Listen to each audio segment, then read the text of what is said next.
Hi everyone, welcome to 1% Crime. I know you can't sleep, so I'll accompany you with crime stories that happened all over the world. Before we get to the story, tell me where did you hear it from? And if you like this content, don't forget to like, comment, and subscribe. Let's jump straight into the story. The case of Nancy Paula Reyes Gorces, what led to the crime against the pregnant woman, and what became of the child. The quest for personal happiness and a better life can be long, fraught with difficulties, and doesn't always yield the desired outcome. Many people are drawn to other countries, or even the other side of the world in these pursuits. But sometimes, instead of finding the expected happiness, they encounter only pain, depression, deep disillusionment, or even death. In the pursuit of dreams and overarching goals, it is crucial to remain aware of the people around us. The story of a young Guatemalan woman named Nancy Paula Reyes Gorces has become one of the most resonant cases in Spain in recent years. The mother of two left Central America to cross the ocean in search of employment that could provide her daughters with a decent life and assist her elderly parents. However, the woman never returned home. Fragments of her disfigured and unrecognizable body were found with difficulty in desolate and nearly impassable areas. At the time of her crime, she was 4 months pregnant, and the perpetrator was someone Gorces had hoped to share her life with.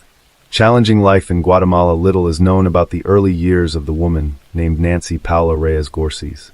She was born on April 13, 1991, in a small village named Granados in the Republic of Guatemala.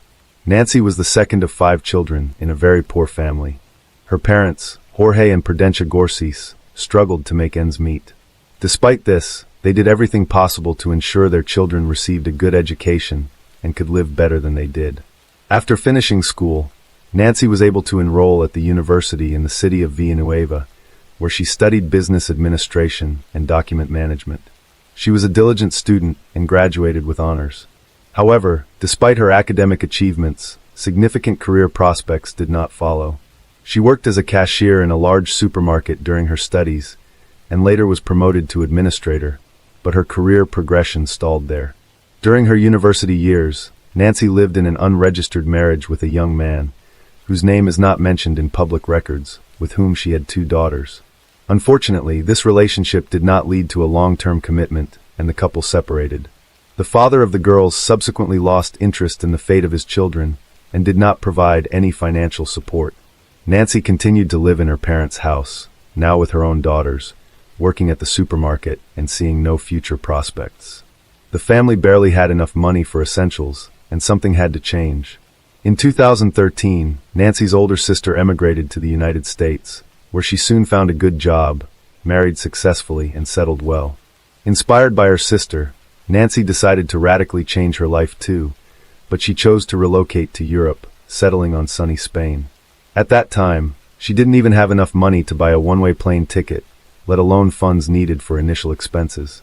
For several years, Gorces worked diligently, saving enough money to finally make her dream come true in the summer of 2018. In July, she bought a ticket to Madrid and promised her parents that she would keep in constant contact so they wouldn't worry about her. She planned to find housing and a job upon arrival. She carried a few €1,000, enough to rent a room, cover food, and the most necessary items until she could secure a steady income. At the time of her departure, Nancy was 27 years old, and her daughters, who stayed with their grandparents in Guatemala, were 7 and 5 years old. Nancy didn't stay long in Madrid. After living in Barcelona for some time, she moved to the city of Ciudad Real, the center of the Spanish province of the same name. She called home almost daily, asking about her family's well-being, and she regularly sent money home, which increasingly helped her parents not only fully support themselves and her daughters, but also to renovate their old house. Nancy mentioned she didn't have an official stable job and was making ends meet through odd jobs, like cleaning in affluent homes or caring for the elderly and sick. Nancy never complained about the hardships. On the contrary, she told her family that Europe offered more opportunities, and she could never have earned as much back home, even working around the clock with no days off. It seemed she was completely satisfied with how her life was unfolding, and even spoke of eventually bringing her daughters to Spain once she saved enough to rent a spacious and comfortable home for the whole family. A fateful romance. For a while, Nancy didn't share much about her personal life, claiming she simply had no time due to work. But in the spring of 2020, she admitted to her parents that she had met a man with whom she had started a romantic relationship. His name was Carlos Andres Bustamante, and they had met by chance while Garces was looking for new rental housing. As they resolved this issue, the couple grew closer and eventually started living together. Carlos was a year older than his beloved and, at the start of their relationship, did not have a steady income, surviving on random small jobs. In fact, Nancy was the main breadwinner in their relationship. She paid for housing and bills, and often gave Carlos money for his personal needs and expenses. However, she never complained to her family about this, so her parents were confident that everything was fine, and their daughter had met a good man with whom she lived in love, harmony, and abundance. By that time, Nancy's two younger brothers had also moved to Spain, with whom she kept in touch.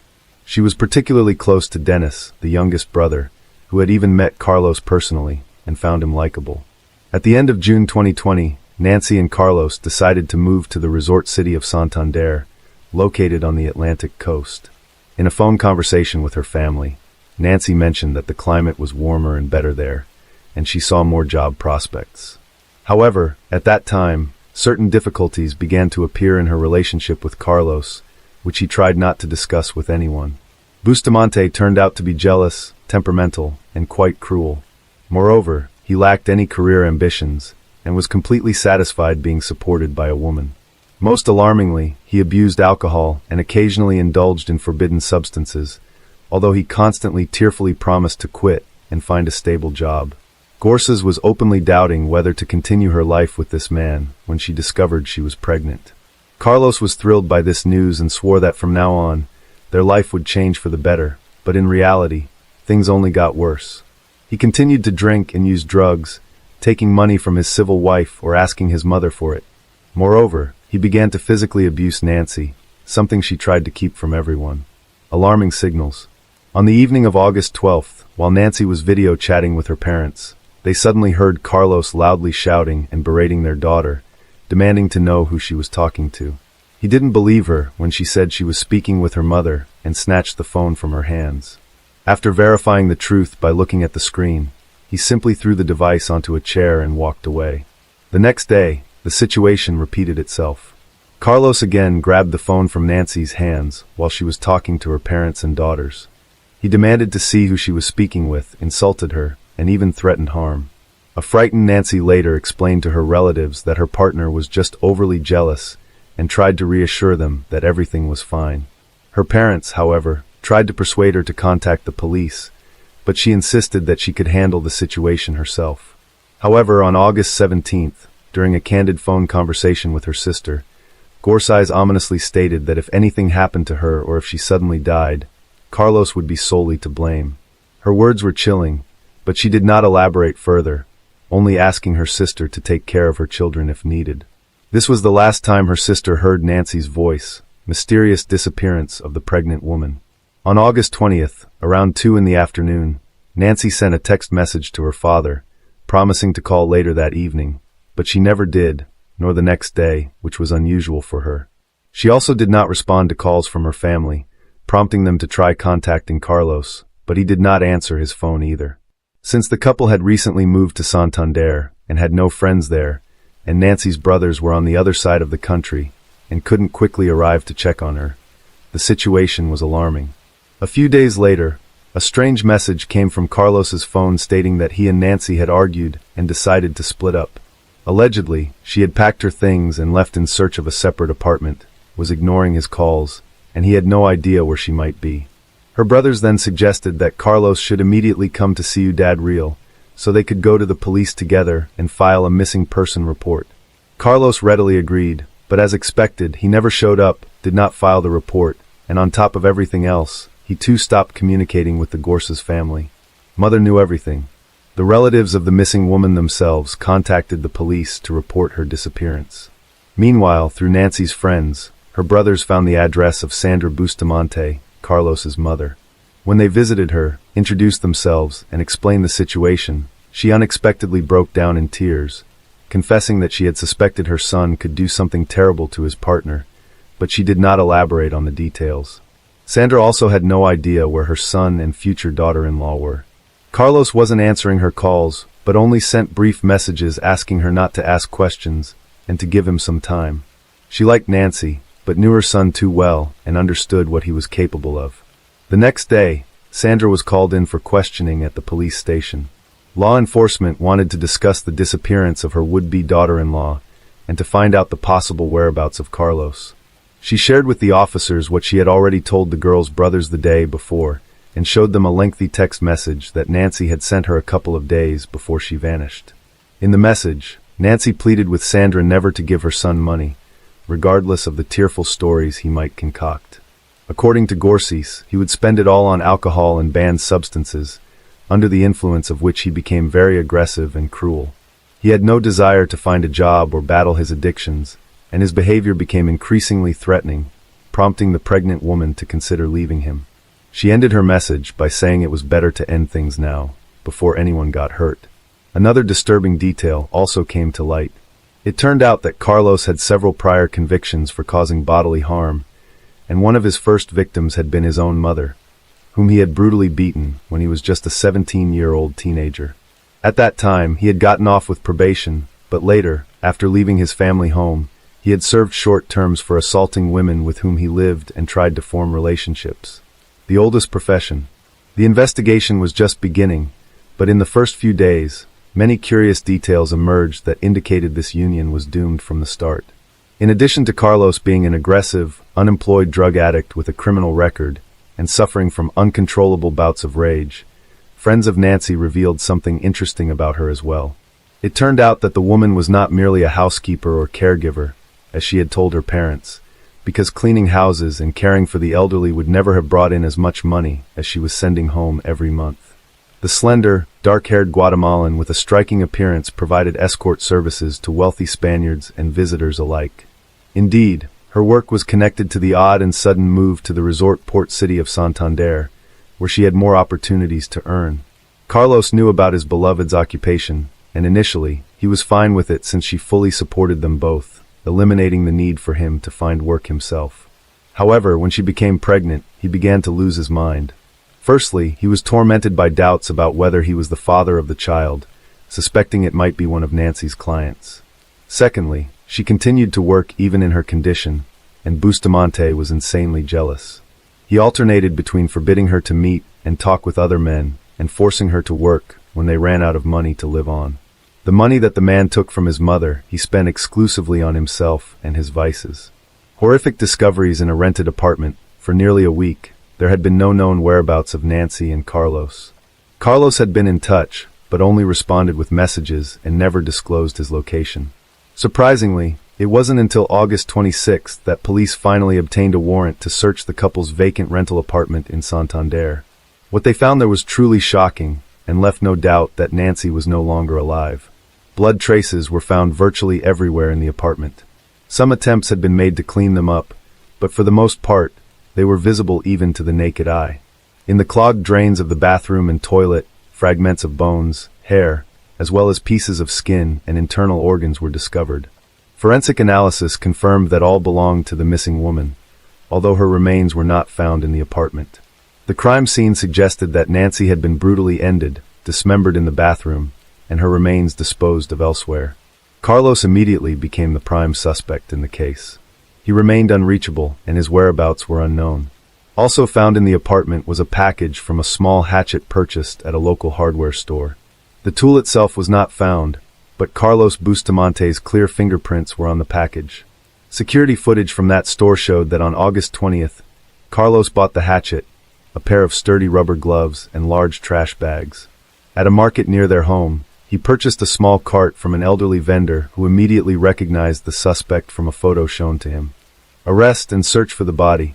The day after the grim discoveries in the apartment, an unsuspecting Carlos unexpectedly turned himself in at a police station in Madrid. Trying to deflect suspicion from himself, he went to report Nancy missing, but was immediately arrested as the main suspect in the gruesome crime. Carlos claimed he had nothing to do with what happened, stating they had argued and parted ways on August 20th. He said he left town in a fit of emotion and was unaware of any subsequent events involving Nancy. He suggested that someone might have attacked her when she returned to the apartment to gather her belongings.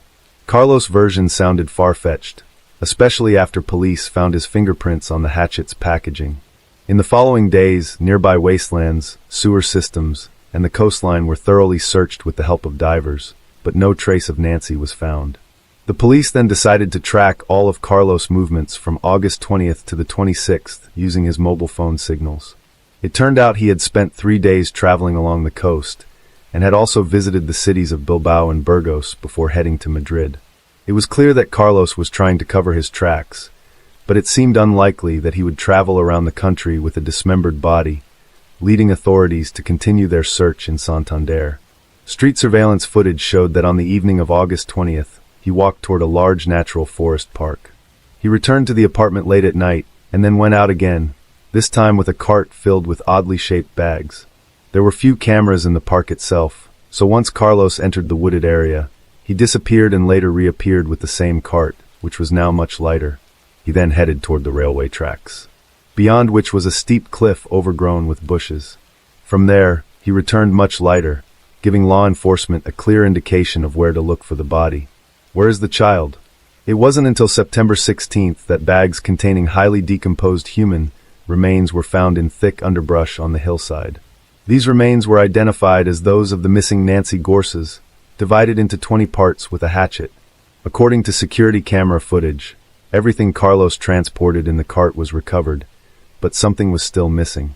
Nancy, as we recall, was 4 months pregnant, yet her fetus was not found in any of the bags.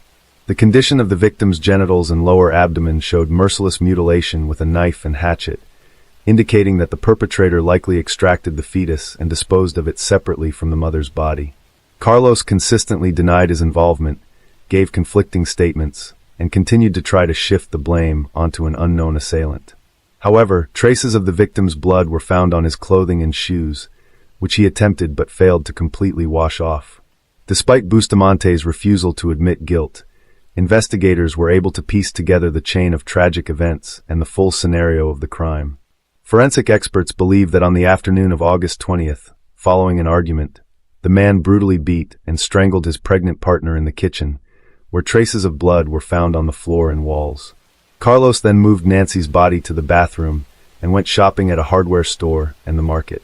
In the bathroom, he divided Nancy's body into 20 parts using a hatchet and a large kitchen knife, placed the pieces into bags, and loaded everything into a cart. He then went to the park, looking for secluded places to dispose of the body. Late at night, he left the apartment with the cart and followed a pre-planned route deep into the park, scattering the bags in various locations, hoping they would never be found. Trial and sentence: the whereabouts of the fetus Carlos removed from Nancy's body remain unknown. He denied his guilt and claimed he loved her. From the time of the gruesome crime until his arrest in Madrid, Bustamante lived off the money he stole from Gorses, which he spent daily in bars across various cities. The investigation, the search for evidence and witnesses took law enforcement nearly 2 years, and the trial of the murderer did not begin until July 2022. In November of the same year, Carlos was found guilty of the premeditated brutal murder of Nancy and her unborn child, as well as the dismemberment and desecration of her body. However, many considered the sentence handed down to the murderer to be too lenient. Bustamante was sentenced to 25.5 years in prison, and he was also ordered to pay financial compensation of 150,000 euros to the parents and daughters of the deceased woman. Today our story repeats the biblical story of the first crime on earth.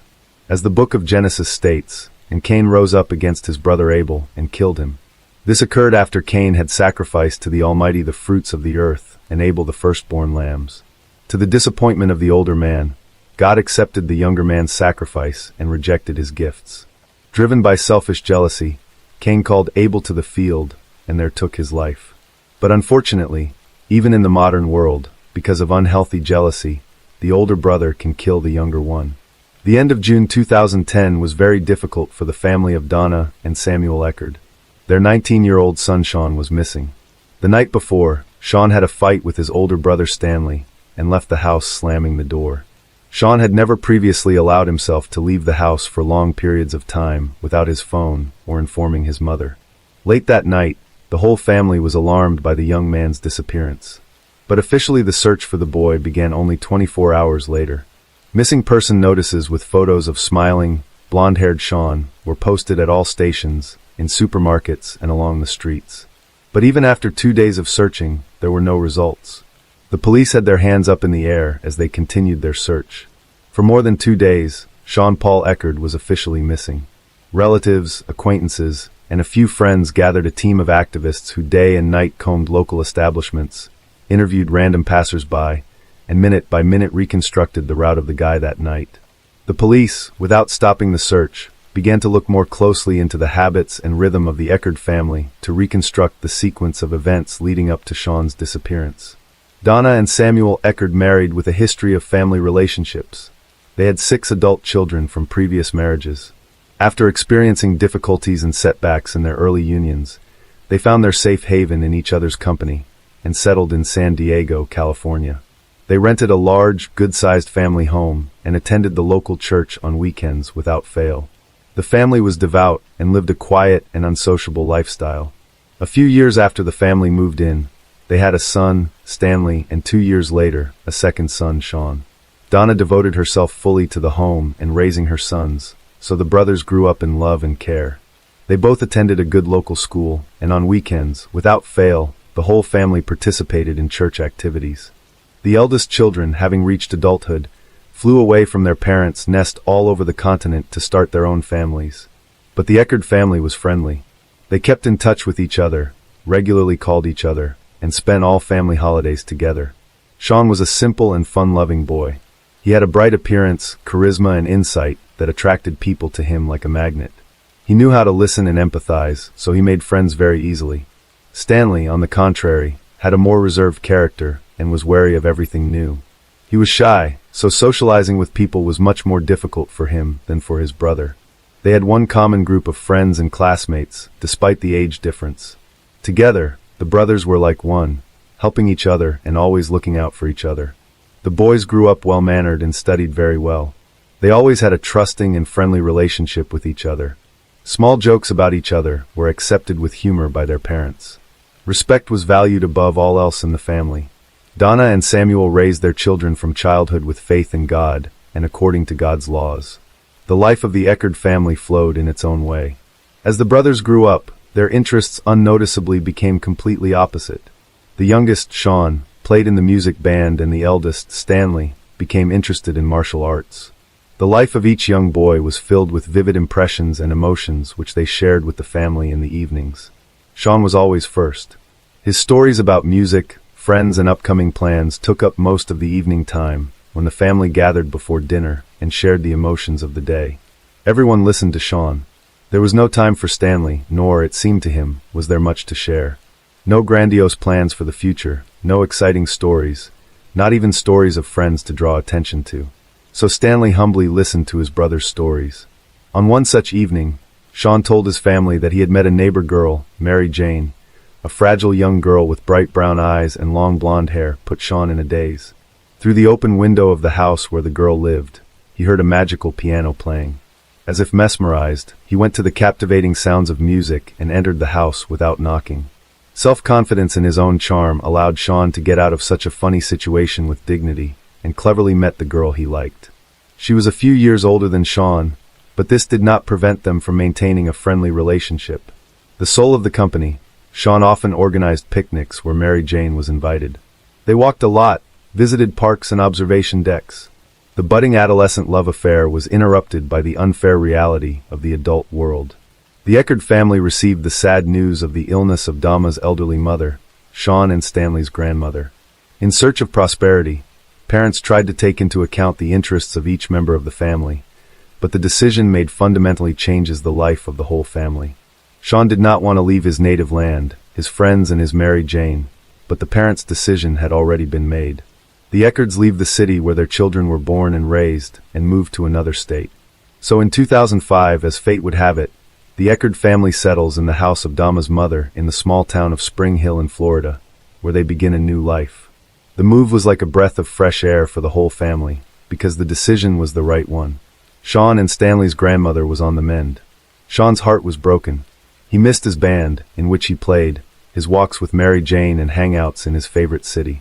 But it is impossible for life-loving Sean to be sad for long, and after a while, a new life becomes as full as the one he missed. Donna and Samuel safely got a job at the Presbyterian Church, where they were almost all their time. Donna took care of the children in the nursery, and Samuel helped with the chapel. Over the course of time, the brothers grow close again and make new acquaintances together again at school. Old life seems to be resurrected in a new place. Sean plays in the school band again. Stanley attends a martial arts school that is only a couple blocks from their new home. Despite this new busy life, Sean can't stop thinking about Mary Jane. Every night after class, he locks himself in his room and they talk on the phone for hours. The goodbyes end the same way, with Sean saying he dreams of meeting again. Each time he promises that, after getting his parents' permission, he will definitely come to see her. Whereas the younger brother grew and kept his first love in his heart, the elder Stanley tried to establish himself and the family in his own way. Quiet and calm Stanley, by virtue of his stiffness and modesty, seemed to be deprived of parental warmth and attention. In pursuit of self-expression, he makes a series of bad decisions that will have dire consequences for the entire family. In May 2006, he informs his parents that he intends to drop out of school and devote his life to studying martial arts and creating a martial arts club. But youthful maximalism leads the guy into a bad company, where he begins to engage in petty fraud and try illegal drugs. In 2007, dysfunctional connections eventually led Stanley to arrest.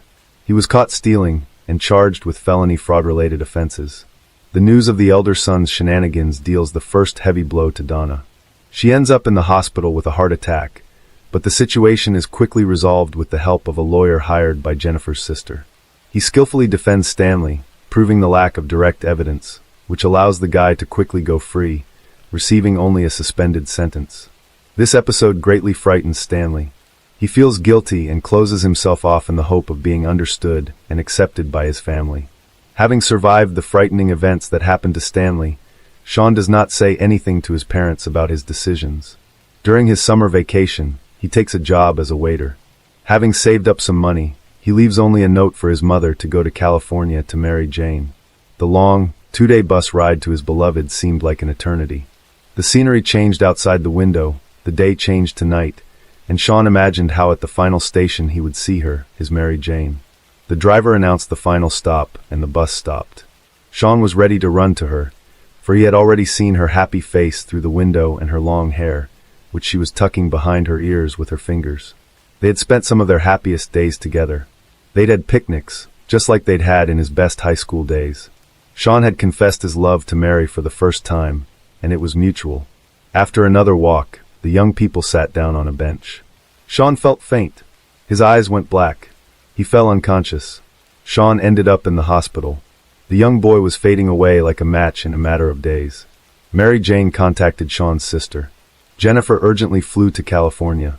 Doctors diagnosed the cause of such a rapid fading of a strong and sturdy guy. Tick-borne encephalitis begins suddenly and very quickly causes complications of various kinds, up to inflammation of the brain. A difficult struggle for Sean's life and health began. Doctors fought for the boy's life for a long time. More than a month of coma and 6 months of rehabilitation helped him to return from the other side of the world. Sean had a very hard time recovering for a long time. An ordinary tick bite on a summer walk turned out to be a serious injury for him. Jennifer took her brother back to Florida, where he faced therapy and a long recovery. Mary Jane was left to wait. Again, the only source of communication for the lovers was the telephone. A series of troubles and unexpected illnesses brought the Eckerd family together. Donna does everything impossible to completely rid her beloved son Sean from the consequences of a serious illness. She carefully monitors his diet and exercise. Such attentive care leads to a full recovery of Sean and to Stanley's inner resentment and jealousy, which he nurtures in bits and pieces. After a while, Sean regained his strength and returned to his studies in music. In 2009, he finishes his studies and dreams of going to his Mary Jane to return together and introduce her to his parents as his favorite. But Sean's plans are not destined to come true. Stanley introduces his brother to his dream girl, Samantha Rowe. Samantha, a native of Florida, quickly found a common language with the two brothers. Stanley was in love and sympathized with her, but the girl was impressed by the cheerful and sociable Sean. For some time, Stanley actively courts Samantha, and she accepts his signs of attention. Several romantic meetings end with a passionate kiss. Stanley is immensely happy, but Samantha, who said yes to her older brother, is still thinking about her younger brother. Samantha decides to write a message to Sean in which she confesses her sympathy for him and invites him for a walk around the city. The guy agrees, and they spend the evening walking along the waterfront and talking about Stanley and Mary Jane. Sean does not seek to win the girl, after all. He has long belonged to another. A rejected Samantha writes a message to Stanley and tells him that Sean has been seeing her and confesses that he really likes her too. Stanley was furious. That same evening, he went up to his brother's room, where they had a conversation. At first the brothers talked quietly, then their words turned into shouts, and then there was dead silence. The parents were at home, but the brothers sometimes clarified relations quite loudly, so they did not see anything special in what had happened. Mom was the first to realize Sean was missing. He hadn't returned her calls. Recalling the evening before, she got Stanley's explanation that Sean had left home after an argument. After 2 days of searching, the police received a frightening call. The caller was Sean's sister, Jennifer. The dispatcher who took the call heard only a woman's scream in the receiver. A piercing male moan could be heard in the background. After repeated requests to calm down, the dispatcher finally records the request for help. Jennifer continues to scream. She pleads for help and reports, "Oh damn it, my brother Stanley killed Sean. He's in the house talking to his mother. His father is freaking lying over his dead son, who's been buried in the ground since early Saturday morning. Damn it, I'm begging for help." Police officers arriving at the scene of the tragedy observed a horrifying scene. In the backyard of the house, Samuel was kneeling on his knees, 2 hands dripping earth. He was pulling his son's body out of the damp earth, screaming and trying to wipe the earth off Sean. In an instant, a quiet neighborhood filled with sculpted lawns, where the 2 young brothers often waved to neighbors, turned into the scene of a violent tragedy. And now the Eckerd family, who once raised 2 sons, are left with the horrifying memory of digging in the ground only to find one of their sons and watching the other son being handcuffed and taken away. Stanley Eckerd was detained on suspicion of premeditated murder. At his first interrogation, he revealed that he had no intention of killing his brother. In a moment of anger, he struck Sean on the head. The resulting injury caused Sean to fall. Stanley checked his pulse. Realizing that his younger brother was dead, he tied up the body and carried it out the window to bury it on the lawn behind the house. Stanley's words at the inquest, "I buried him." After all, that's what you do with dead people. These words sound like the cold-blooded calculation of a serial killer, not a loving brother. In his defense, Stanley Eckerd said he did it for his mother. He wanted to protect her from the shocks she might have received at the news. Afterward, Stanley planned to move his brother's body to rebury it once his parents were gone. Stanley's behavior during the interrogation varied. He cried and confessed what he had done and was obviously sorry, presenting it as an accident, or he blamed Sean with hatred in his eyes. Stanley spoke very harshly and unpleasantly about his younger brother. He called him guilty for all his troubles and admitted that he had won the rivalry for his mother's and Samantha's love. That same day, Stanley was charged with second-degree murder and taken into custody without bail. 2 days later, Dr. Barbara Wolf performed an autopsy on Sean's body. She presented to the court the results of the forensic examination, which indicated that the victim's neck showed bruising under the skin and rope marks were present, indicating that the neck had been compressed to make breathing difficult. The examination concluded that the death was the result of an inflicted head injury and asphyxiation. Assistant State Attorney Pete Magrino proceeded to scrutinize the case. On February 25, 2011, the first hearing began, presided over by District Judge Stephen Rushing. On the second row were Stanley's parents, Donna and Samuel Eckerd. They wept as they watched their oldest son being led into the courtroom under escort. On April 9, 2013, the trial began in Hernado Court, presided over by District Judge Anthony Toddy. The defense was led by Attorney Alan Hunter, while Prosecutor Pete remained on the prosecution side. The main goal of the prosecution was to convince the jury that Stanley had carefully planned the crime. Defense attorney Allen stated that there was a spontaneous fight that led to the tragic outcome. In closing, Allen appealed to the jury to take note of Stanley's attempt to cover up the crime in the name of good intentions. Stanley Eckerd was charged with first-degree premeditated murder and faced a mandatory life sentence if convicted of that charge. Sentencing was scheduled for May 13th. Stanley's fate was in the hands of District Judge Anthony Toddy, who presided over the 5-day trial. Second-degree murder is punishable by up to life in prison. Stanley Elias Eckert always said he never intended to kill his brother 3 years ago before burying him in the front yard of the house. Before trial, Eckert rejected an offer from prosecutors to plead guilty to second-degree murder in exchange for limiting his prison sentence to 20 years. Eckert remained stone-faced as the clerk read the verdict. The brothers' parents, Samuel and Donna, wept quietly. As the jury left the courtroom, Samuel Eckert's sobs turned to screams, and numerous relatives gathered around Donna and Samuel. The jury agreed that Eckert did not plan to kill 19-year-old Sean, but the jury did not completely absolve him of guilt. After deliberating for about 2.5 hours, 9 women and 3 men found Eckert guilty of second-degree murder. All the while, the Eckerts said they believed Stanley's account of what happened in the early morning hours of June 19, 2010, and criticized the state attorney's office for filing the charges. Later Friday, Samuel Eckert said Chief Assistant Public Defender Alan Lanter did an excellent job. The family questioned the appropriateness of the sentence. They filed an appeal to appeal the verdict, but were denied. I really can't understand how the jury reached a verdict of second-degree murder in about 2 hours, Samuel Eckert said.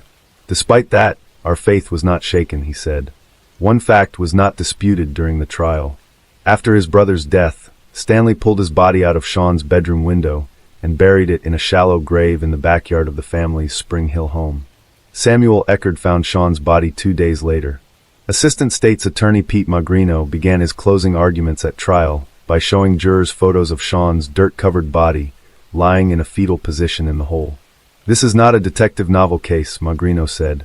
He noted that Stanley, when questioned by detectives on the day his brother's body was found, changed his testimony as many as 6 times, saying he initially knew nothing about Sean's death. For 2 days after his brother's funeral, according to Magrino, Stanley sent messages from Sean's cell phone to family members, saying that Sean had allegedly gone to California to stay with his girlfriend Mary Jane. Also on behalf of Sean, he corresponded with Samantha, saying that he did not want to communicate and she should pay attention to Stanley. After hours of questioning, Stanley said that Sean had died during a struggle in the bedroom that morning. He claimed he heard a snap in his brother's neck as they fell to the floor. He then hid Sean's body to protect his mother, Donna, who has a weak heart. He said he planned to tell his father after his mother left on a trip. Those injuries that the defendant inflicted with his hands constitute murder, Magrino said, and he also called attention to testimony and Stanley's statements to detectives about rising tensions over Samantha Rowe. He also called attention to testimony about a conversation Stanley had with his brother and a friend about revenge in the weeks before Sean's death. In that conversation, the friend testified, Stanley said that if he was going to kill someone, he would hit the person in the back of the head and bury the body in the yard. That evidence was tenuous at best and could not dispel reasonable doubt, Alan Lanter told the jury. "A crime involves an act with an intended result," Lanter said. Yes, he was involved in his brother's death, but he didn't kill his brother. Lanter pointed to testimony from a forensic pathologist who said the blow to the head, combined with other factors, Sean's high blood alcohol content and possible lingering brain swelling due to encephalitis, likely led to his death. The pathologist also testified that hitting his head on the bedroom nightstand when the 2 men fell could have been enough to kill Sean. Lanter reminded the jury of the testimony of Donna Eckert, who said that Sean suffered from severe mood swings after suffering from encephalitis. At one point in her testimony, Donna Eckert called Sean's death an accident. The jury also could have found Stanley Eckert guilty of third-degree murder or manslaughter. Calling the case a pardonable homicide, Lanter asked jurors not to let gruesome photos of Sean's body and Stanley's poor decision to bury him in the yard distract them from what led to his death. "Stanley Eckert did something horrible after Sean died," said Lanter, "but he's not a murderer." During the final sentencing, excitement gripped the Eckert parents. Judge Anthony imposed a sentence of 50 years in prison without parole. The parents were broken. One miserable day had taken 2 sons from them at once. The cold-blooded murder of an innocent man, and even a brother, is clearly beyond the bounds of adequate human response. In the biblical story, the brother-killer Cain was banished from paradise as punishment. But he solved the problem differently, eliminating the source of his remorse. Have you ever heard the saying that hesitation is akin to death? In our story today, this takes on a literal meaning as the negligent delay by police officers cost the lives of 2 young people. During the subsequent legal proceedings, it was repeatedly stated that the officers followed protocol and waited 24 hours from the time of the missing persons report. However, it was during these critical hours that the couple endured a tragic end under extreme cruelty. The case of Shaman Christian and Christopher Newsom is cited as one of the most notorious and brutal in the history of the United States. It shook the nation twice, first in 2007 when the crimes occurred, and later in 2011 when the sentences handed down to the gang members were challenged and appealed. This complicated legal battle led to the enactment of two laws. These laws restrict attorneys and defendants from casting the victims in a negative light and abolish the requirement for a jury's unanimous verdict to be approved by a judge. In this harrowing tale, there were 2 innocent victims and 5 merciless criminals, with the motive for the heinous act being a simple robbery. Let's delve into the details of this tragedy, piece together the chronology of those horrific events, understand the role of each participant, and explore whether this tragedy could have been avoided and the young lives saved. Who were Shaman Christian and Christopher Newsom? Hugh Christopher Newsom Jr., commonly known as Chris, was born on September 21, 1983 in Knoxville, Tennessee, to Mary and Hugh Newsom, in a loving, large family. As the youngest child, he was adored by his family. Chris was athletic in his youth, particularly excelling in baseball during his school years. His coach believed he had a bright future in the sport, but a severe injury and a prolonged recovery process ended his promising athletic career. Nevertheless, Chris was a man of many talents. He was an excellent artist, played guitar, had woodworking skills, and was knowledgeable about cars and motorcycles. Dreaming of becoming a mechanic in his youth, Chris's passion for carpentry eventually took precedence. After high school, he attended the prestigious University of Tennessee, where he was a diligent student and ranked among the top of his class. Shaman Gail Christian was born on April 29, 1985 in the Cogdokes, Texas, the younger of 2 children to Dina and Gary Christian. She was raised alongside her older brother Chase, with whom she shared a close and affectionate bond. Notably, Dina had been diagnosed with infertility in her youth, and the birth of her 2 children was considered nothing short of miraculous. In 1997, the Christian family moved to Knoxville, Tennessee, where the children attended local schools, and the parents established a small but profitable family business. Dina conducted individual psychotherapy sessions at home. Shannon, sharing her mother's interest in psychology, was outgoing and kind-hearted. After high school, she pursued a degree in sociology at the University of Tennessee and worked part-time to save for her dream of buying a car. Her parents and brother helped her realize this dream on her 21st birthday, contributing towards the purchase of a silver Toyota 4Runner. It was on the university campus in 2006 that Christopher and Shannon met through mutual friends. She was just 21, and he was about to turn 23. It was love at first sight, and the couple became inseparable. Within a month, Chris introduced Shannon to his parents, expressing his desire to spend his future with her. Shannon reciprocated by introducing Chris to her family, who warmly welcomed him. In October 2006, a significant family dinner was held, attended by both their parents and siblings. Discussions revolved around the young couple's deep feelings and their plans to marry after graduating from university. Everyone was happy and full of hope for the future, blissfully unaware of the tragedy that would soon befall their families. Vanished on the way to a party, on January 6, 2007, Shannon Christian and Christopher Newsom were invited to a birthday party of a mutual friend. That Saturday, Shannon visited a beauty salon to prepare for the celebration, parking her car in a nearby underground garage where they planned to meet. However, Chris was delayed, leading to a slight argument between them as they were running late for the event. Their friends became increasingly worried when Shannon and Chris did not show up at the party. Known for their responsibility, it was unlike them to miss an event without notifying anyone. Attempts to reach them on their phones were unsuccessful. In desperation, Shannon's best friend repeatedly called her mother late into the night to check if everything was all right, but received no answer. The next morning, Dina, Shannon's mother, realized that her daughter had not come home. Initially, she was not overly concerned, assuming Shannon might have stayed over at Chris' place after the party. Besides, Shannon had a work shift on Sunday, so it was plausible she went straight to work from Chris' place. However, Dina's concern grew when she noticed several missed calls from an unknown number around midnight. Returning the call, she heard Shannon's friend's voice, informing her that Shannon and Chris had not shown up at the birthday party and were unreachable. This instilled fear in Dina, sensing that something terrible might have happened to her daughter and her boyfriend. Neither Shannon nor Chris was answering their phones, and Chris' parents were equally surprised, believing he was staying at Shannon's place. Further anxiety arose when it was discovered Shannon had not shown up for work either. The worried parents immediately contacted the police, but the response was lackluster.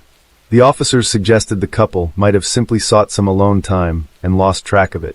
They also followed the protocol that an adult is considered missing only after 24 hours without contact. But for Shannon and Chris, those 24 hours were critical. Not willing to wait, the parents and friends of the young couple began their own search.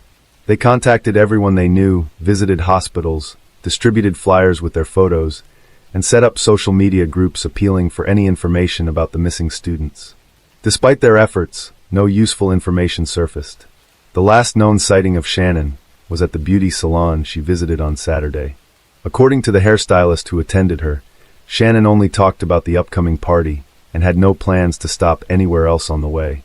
A gruesome discovery along the railroad tracks. It wasn't until Monday, January 8th, that the police finally began their search for the missing young couple, Shannon Christian and Christopher Newsom. By this time, thanks to the efforts of their parents and friends, almost the entire city was aware of their disappearance.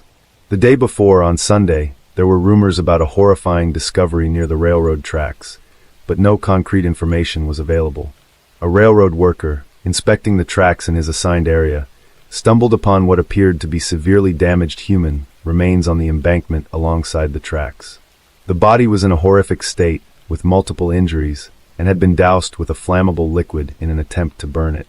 The police, responding to the scene, cordoned off the area and conducted a thorough examination. However, they were unable to find any significant clues or leads. After taking necessary photographs, the remains were sent to the morgue for an autopsy to determine the cause of death and to attempt identification, though it was clear that the extensive damage and effects of the fire would make this difficult. Forensic experts determined that the body belonged to a young man who had suffered a brutal death. The victim had multiple injuries inflicted while he was alive, indicating prolonged and severe assault. Almost all of his teeth had been knocked out or damaged by blows. He had been shot 3 times, twice in the back and a final, fatal shot to the head. Additionally, traces of seminal fluid from at least 3 different men were found in his body, along with distinctive tears, suggesting repeated violent assaults. When police checked recent reports of missing young men, Christopher Newsom fit the description in age, height, and build. The officers contacted his parents and requested DNA samples for confirmation, but strongly advised against personal identification at the morgue as the burnt remains barely resembled human features. Unfortunately, the DNA analysis confirmed that the body belonged to the missing student, Newsom. Despite the distressing news about Christopher, Shannon Christian's parents still clung to the hope that their daughter was alive, possibly being held somewhere. Her mobile phone was last pinged on the day the couple disappeared in one of Knoxville's more troubled neighborhoods, a place they wouldn't have visited by choice.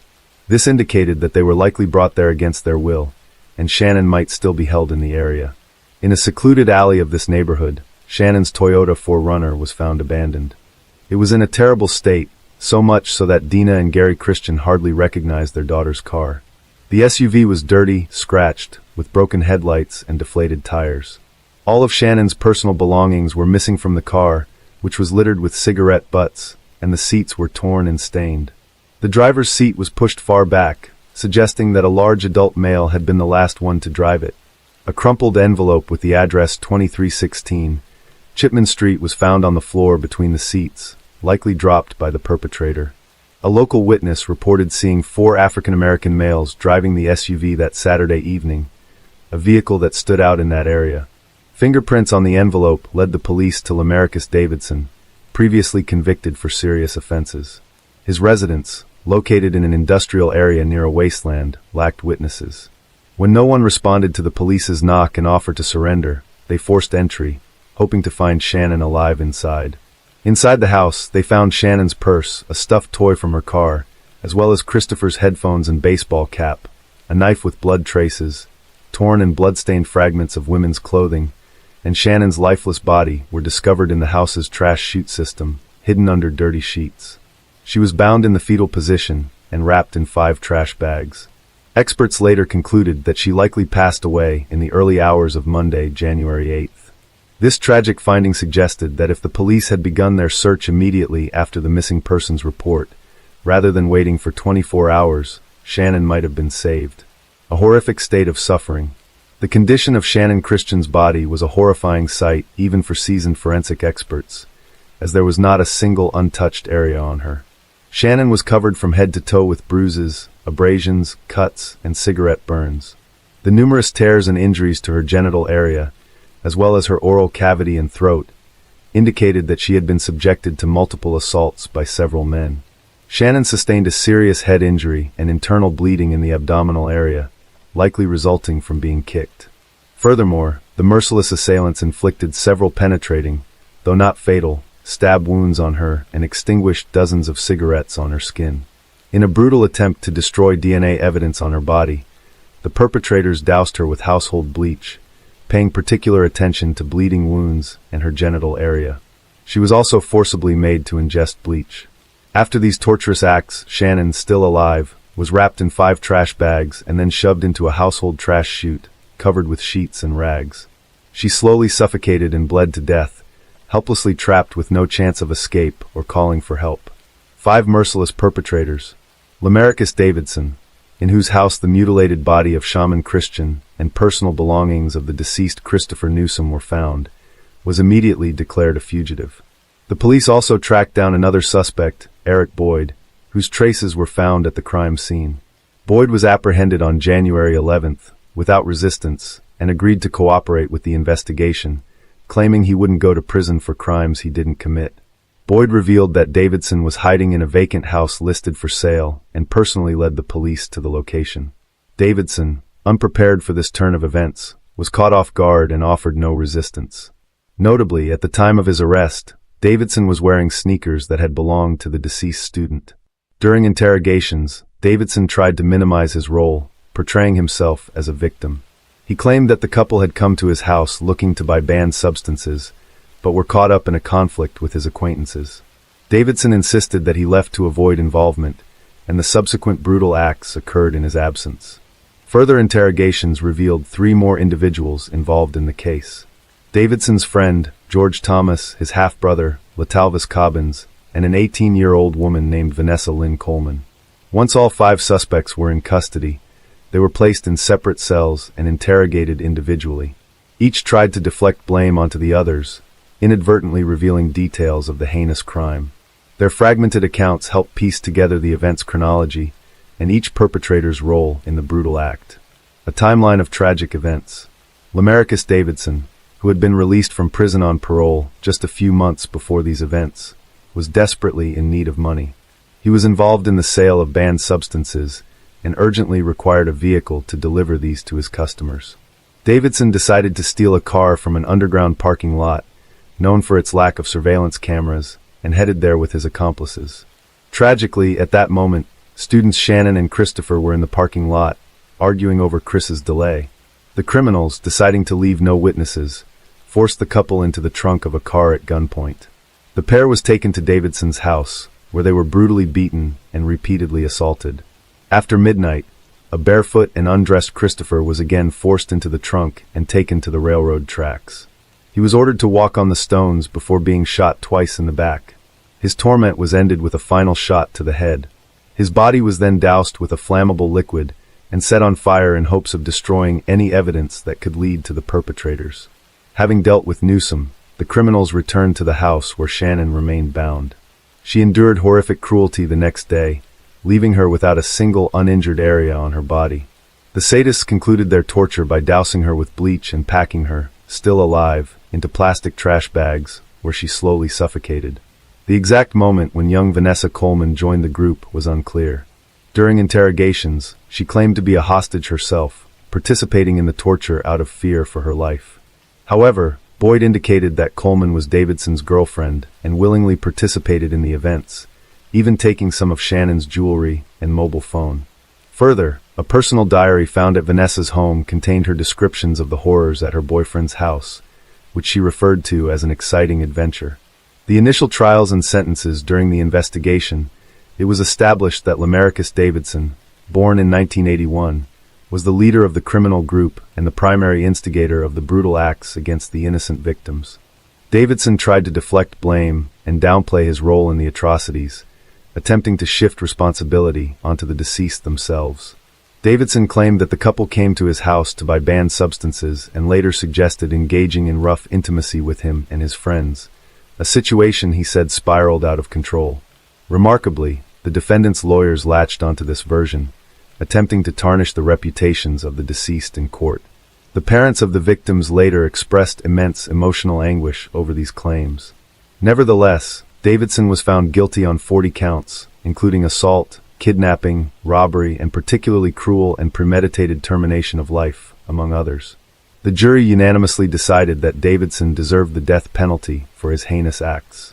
Latalvis Cobbins, born in 1982, faced the death penalty for his role in the torture, assaults, and involvement in the termination of life. However, he was ultimately sentenced to life imprisonment without the possibility of parole. George Thomas, born in 1983, received a similar life sentence for his involvement in the same crimes, with no chance of release. Eric Boyd, considering his cooperation with the investigation and assistance in capturing Davidson, was sentenced to 18 years of imprisonment. The relatives of both victims found this sentence outrageously lenient. As for Vanessa Coleman, born in 1988, the only female participant in the atrocities, the investigation proved her involvement in the torture, assaults, and in Shannon's tragic end. She was sentenced to 53 years in prison. Overturned verdicts and new hearings in 2011 while the criminals were serving their sentences and Davidson awaited execution. The case took an unexpected turn. The presiding judge resigned, admitting to a substance dependency.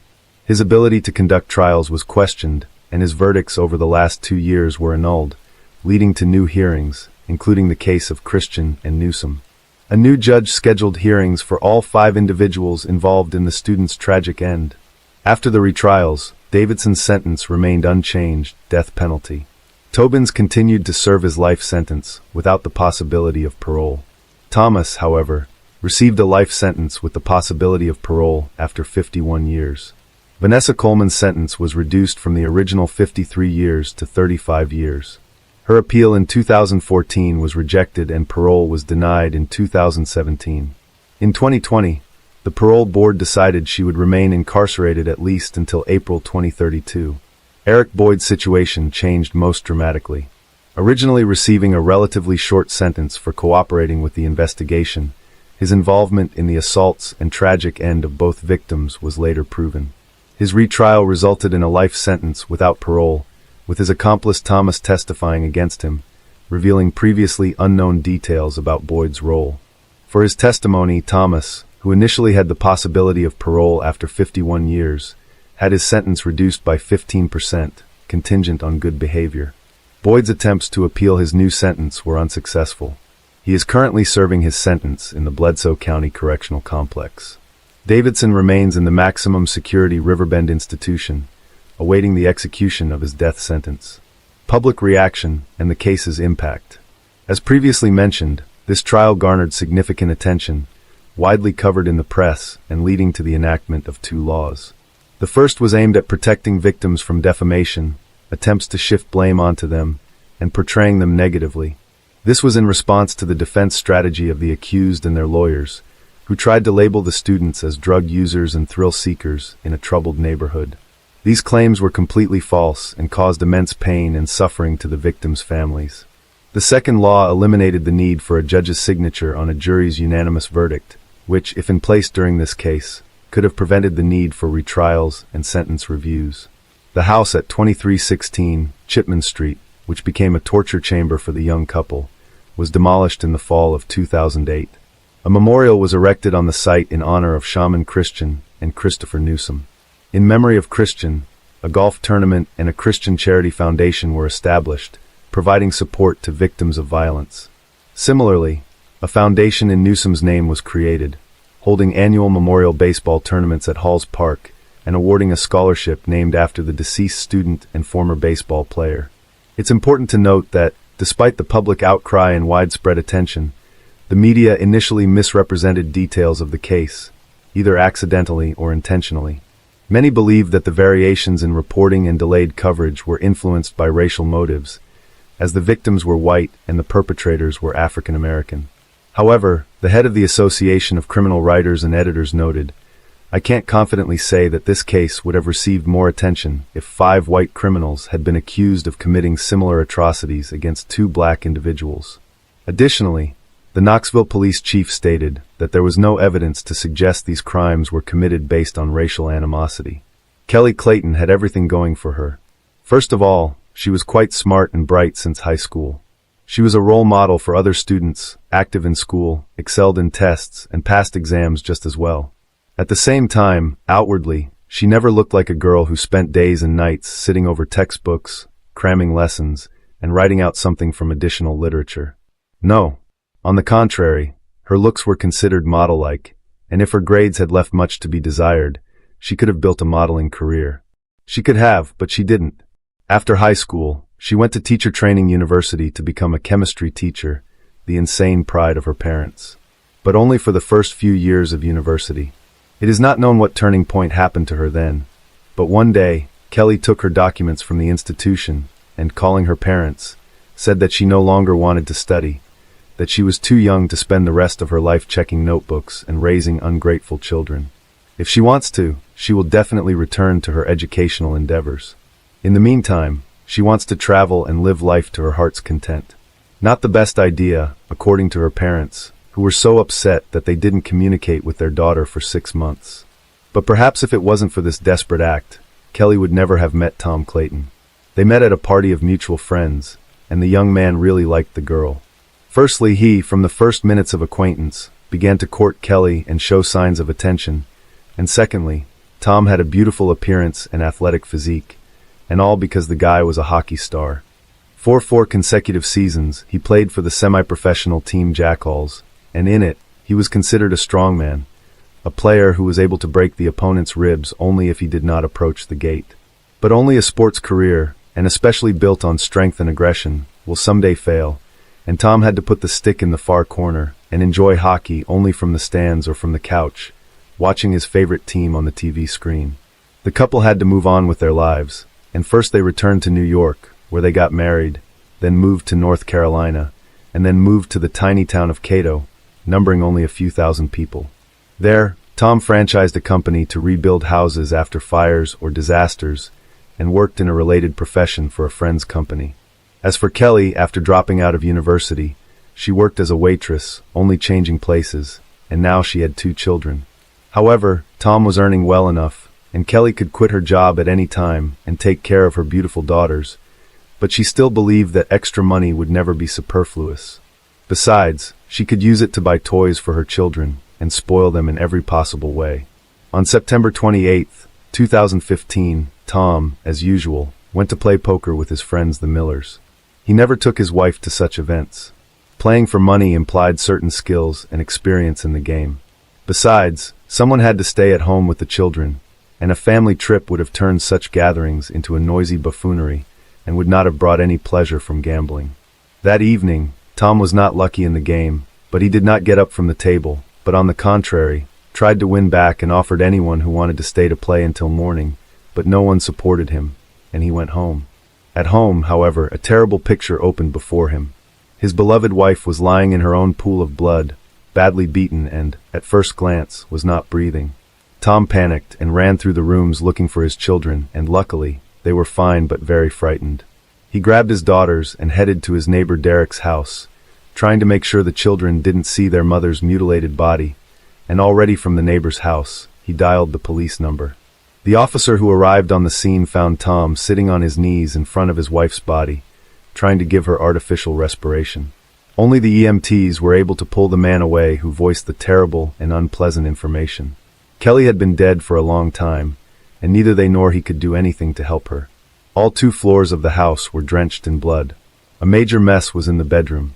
Apparently, there had been a struggle between Kelly and the perpetrator who had committed his atrocity, despite the fact that there were children in the house at the time. Kelly was pushed down the stairs, evidenced by the knockdown banister, and beaten on the head with a blunt object until they were sure she was dead. There were no hints of knife or gunshot wounds. The policeman who filmed the crime scene noted to himself that Tom was shocked by what had happened and seemed lost in space. He walked from one corner of the room to another, entered the room for a split second, and immediately left it, and he could not tell the policeman where the children's room was or where the emergency exit from the house was. But when asked where Tom himself was at the time of the murder, he answered calmly that he had been at a friend's house all evening, where they were playing poker. Then the policeman, who did not get any clear information from Tom, went to the neighbors to ask some questions of the children. Tom's eldest daughter, Charlie, referred to the perpetrator as a robber. According to the words of the eldest daughter, she and her sister were almost asleep, but they heard their mother start screaming loudly from the next room. "Charlie, run! Run away from here!" And then the whole place shook like an earthquake. The girls, after listening to their mother, cautiously went out of their room, but saw the criminal leaning over their mother and beating her with what appeared to them to be a hammer. The girls ran back into the nursery, closed the door with a small nightstand, and hid under the bed. It was a good thing the criminal wasn't looking for them, because that nightstand, as the policeman pointed out, was so small that it would hardly have apprehended a burglar. Say, what did this burglar look like? Well, he was a big one, like a bear. That big? Wow. What was he wearing? Blue jeans and a black shirt. He was also wearing a mask, like the one Daddy wears when he goes hunting with Mr. Bourne to shoot ducks. So your daddy has a mask like that too. Will you show me? I'd have to ask him where it is. I don't know. What else did you notice when you saw the robber? He had eyes like Dad's, and I don't remember anything else. I saw him literally just a little bit, got scared, and we quickly ran back inside. Police officers checking the house were unable to confirm the girl's account that the perpetrator was a burglar. There were no signs of forced entry at either the front or back door, although on the other hand, the gate to the garage was open and the perpetrator could have entered the house through the garage. Another thing that the police noted is that nothing was stolen from the house. Jewelry was left untouched lying in a jewelry box, and the safe where Tom kept the cash was not even touched. The doors of the cabinets in the house were also all closed. Usually burglars check every little cabinet, every shelf, but here the whole mess was the aftermath of a fight. Experienced officers, it would seem, understood everything at once. Tom pretends to be a heartbroken husband, and it was he who killed his beloved wife and the mother of his children in order to further receive insurance payments. If Kelly's life was insured and husbands' murderers developing a crime plan always insure the life of their wives, then in case of her death, he could get up to $1 million.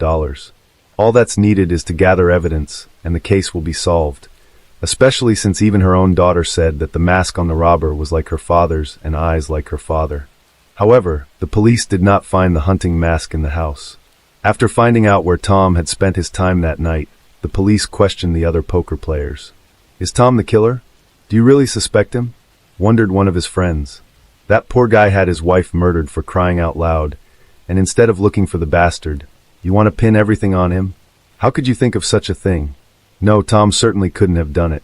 I've known him a long time," replied another less emotional friend. "He worked 2 jobs around the clock because he loved both Kelly and his kids. There's just no way that could happen. Plus, he was with us all night. We played poker, and even when everyone was tired, he kept insisting on continuing to play. Tom really was suspicious that evening," said his acquaintance Laura. "During a break in the game, he took me into the next room and asked me to give him my phone to call his wife. He supposedly forgot his phone in the car and didn't want to go get it. I was first surprised that the car was 10 meters away from the house, go to it and get the phone, but still gave him a call. He stepped back to make the call outside. I didn't hear who or what he was talking to, but when I decided to check the outgoing calls, there were no numbers in the call history, so he just deleted the call. Wouldn't you agree that's odd? I told my husband about it, and he was as surprised as I was.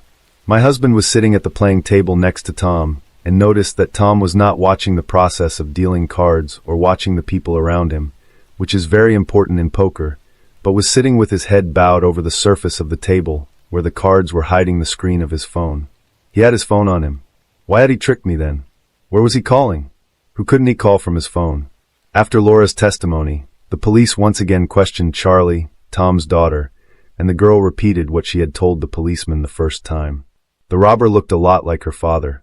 The next testimony was given by the niece of the murdered, already after Tom was behind bars. I didn't tell Aunt Kelly. I just didn't want to upset her. She was very fond of Tom. She literally loved him, and besides, she has 2 children by him. They're my sisters. Who needs my truth? Tom was not the man he appeared to be at first glance. Yes, he occasionally spoiled my aunt with attention and flowers. He could easily babysit, which other fathers rarely do, but that was all at home, and at work, he was a completely different person. Kelly decided to help me one day, and arranged for Tom to take me to work for him. She was too young to be on her own, so she understood me as well as anyone and wanted the best for me. I worked for Tom all last summer, doing correspondence registration and document management. I didn't know him well before that, so at first we had a strictly working relationship. Then he got drunk somewhere and came to the office in that state. There was no one there but me and him, and for some reason, he started to tell me that his family was fictitious. He loves his daughters very much, but he doesn't care about his wife, and he hasn't had any feelings for her for a long time. He's even had a few affairs on the side during their marriage, and even considered leaving Aunt Kelly. But he didn't, simply because he was afraid that a divorce might leave him without a house and without money. Looking ahead, it is important to note that some of the interviewed female participants of that evening's poker game confirmed the words of Kelly's niece that Tom was not such a faithful husband and had a sexual relationship with two women who were also playing poker that night. In addition to the information about Tom's promiscuous life, Kelly's 16-year-old niece also told about another employee of Tom's firm, Michael Beard. Michael was doing repair work on houses after the fire, and he was doing a good job. But there was one moment in those houses where Beard worked, constantly missing things, and if the first few times Tom did not believe his customers, referring to the fact that during the fire the owners could lose something, then when the accusations of theft began to be repeated for the third and fourth time, there was no doubt. Michael Beard not only restores the floor and walls, but also steals. Plus, in addition to stealing, there were complaints that Michael was allowing himself to come to work drunk. I was in the office when Michael's stealing came to light. Tom could yell at his employee and kick him out on the street. He was upset with his subordinate's behavior like that. He kept asking him, "How could you? Or haven't you thought about your family? Where are you going to work now?" After the incident, Tom fired Beard, but still called companies he knew and offered them to hire his former employee.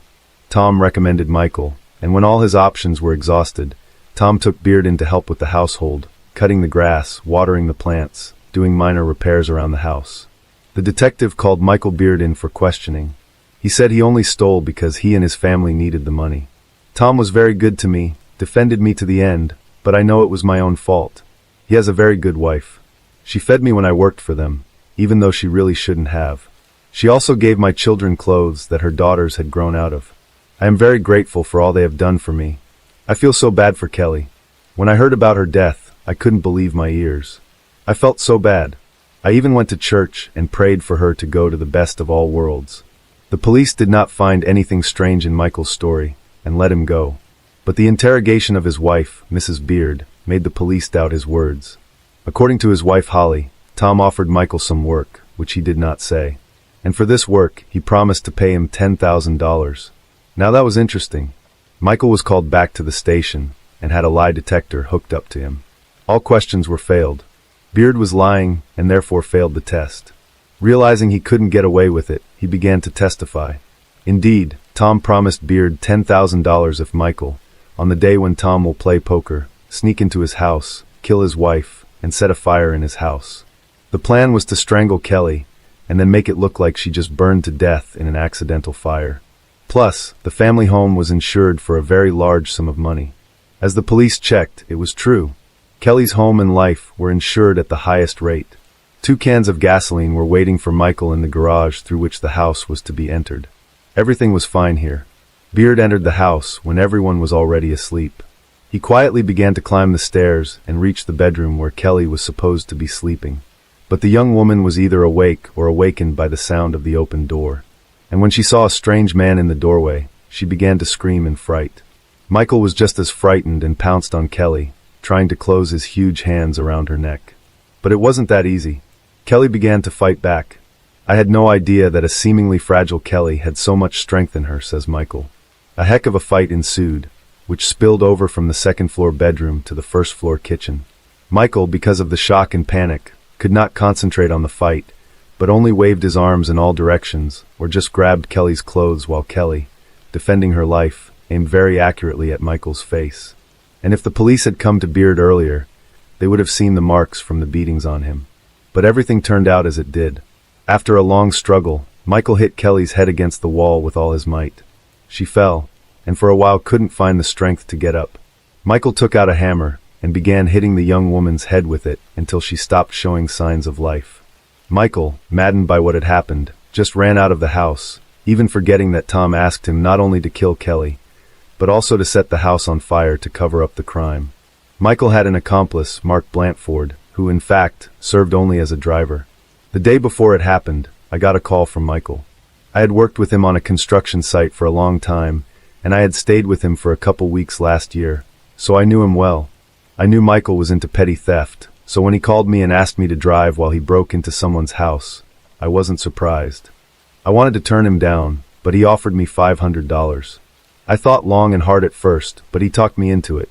He said he just wanted to rob a businessman, and he needed help to get out of there before the cops got there. He said he'd help with the car.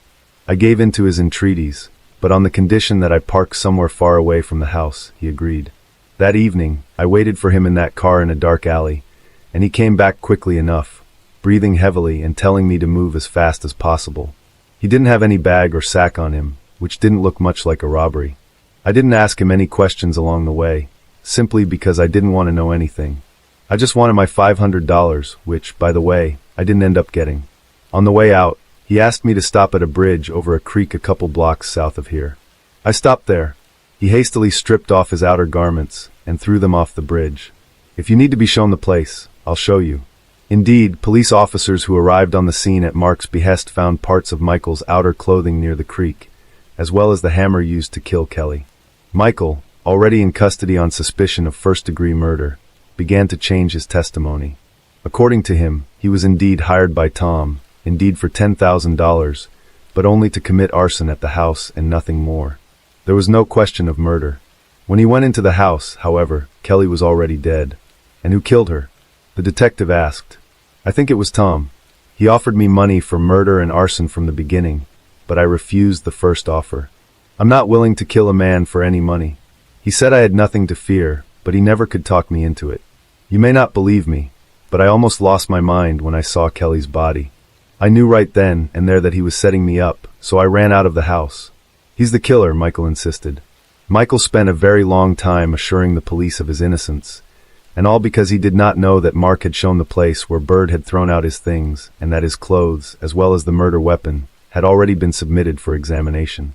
And the experts found both on his clothes and on the hammer the blood of Kelly Clayton. And that was the most direct proof that it was him who killed Kelly, not someone else. In turn, Tom also did not admit that it was he who ordered the massacre of his wife from a former problem employee of his company. According to him, Michael knew that he had money, knew that he was not poor, and because Bird lost his job, as well as because of resentment associated with the dismissal, he decided to rob his house. But Kelly was at home that night, for which he paid with his life. It might have been difficult to prove Tom's guilt and his conspiracy with Michael if Laura, the woman who had been playing poker that night, had not told the police that Tom had called from her cell phone. The detective requested a transcript of her calls, and expectations were confirmed. Then, on the night of September 28th of 29, Tom Clayton called Michael Bird. Michael was the first to go to trial. He continued to insist that he had been hired to set fire to the house in order to collect the insurance payout. He didn't kill Kelly, and as for the blood on his clothes, it was just because he was touching a dead and mutilated body. That's why he got dirty. He'd thrown his stuff away so no one would think he'd been at Clayton's house that night. His speech sounded convincing. The jury had been deliberating for 7 hours. In the end, they concluded that Michael Bird was guilty on all counts. He was facing life in prison. As for Tom, his lawyers were able to obtain records of conversations and correspondence between him and Michael, and none of the conversations clearly discussed their devious plan. The prosecution's requests for billing transcripts of his movements yielded no concrete results either. All the evidence was circumstantial. If it weren't for one nuance, the car in which Mark had given Michael a ride was registered to Tom's company, and Tom, coming to the office on his personal Toyota, left it in the parking lot, where for some reason moved to the company pickup truck, which later drove to Michael's house and left there and took back the day after the tragedy. That is, in fact, he gave Michael the car on which he and Mark went to the crime. It was this fact that was testified to at the trial by the jury.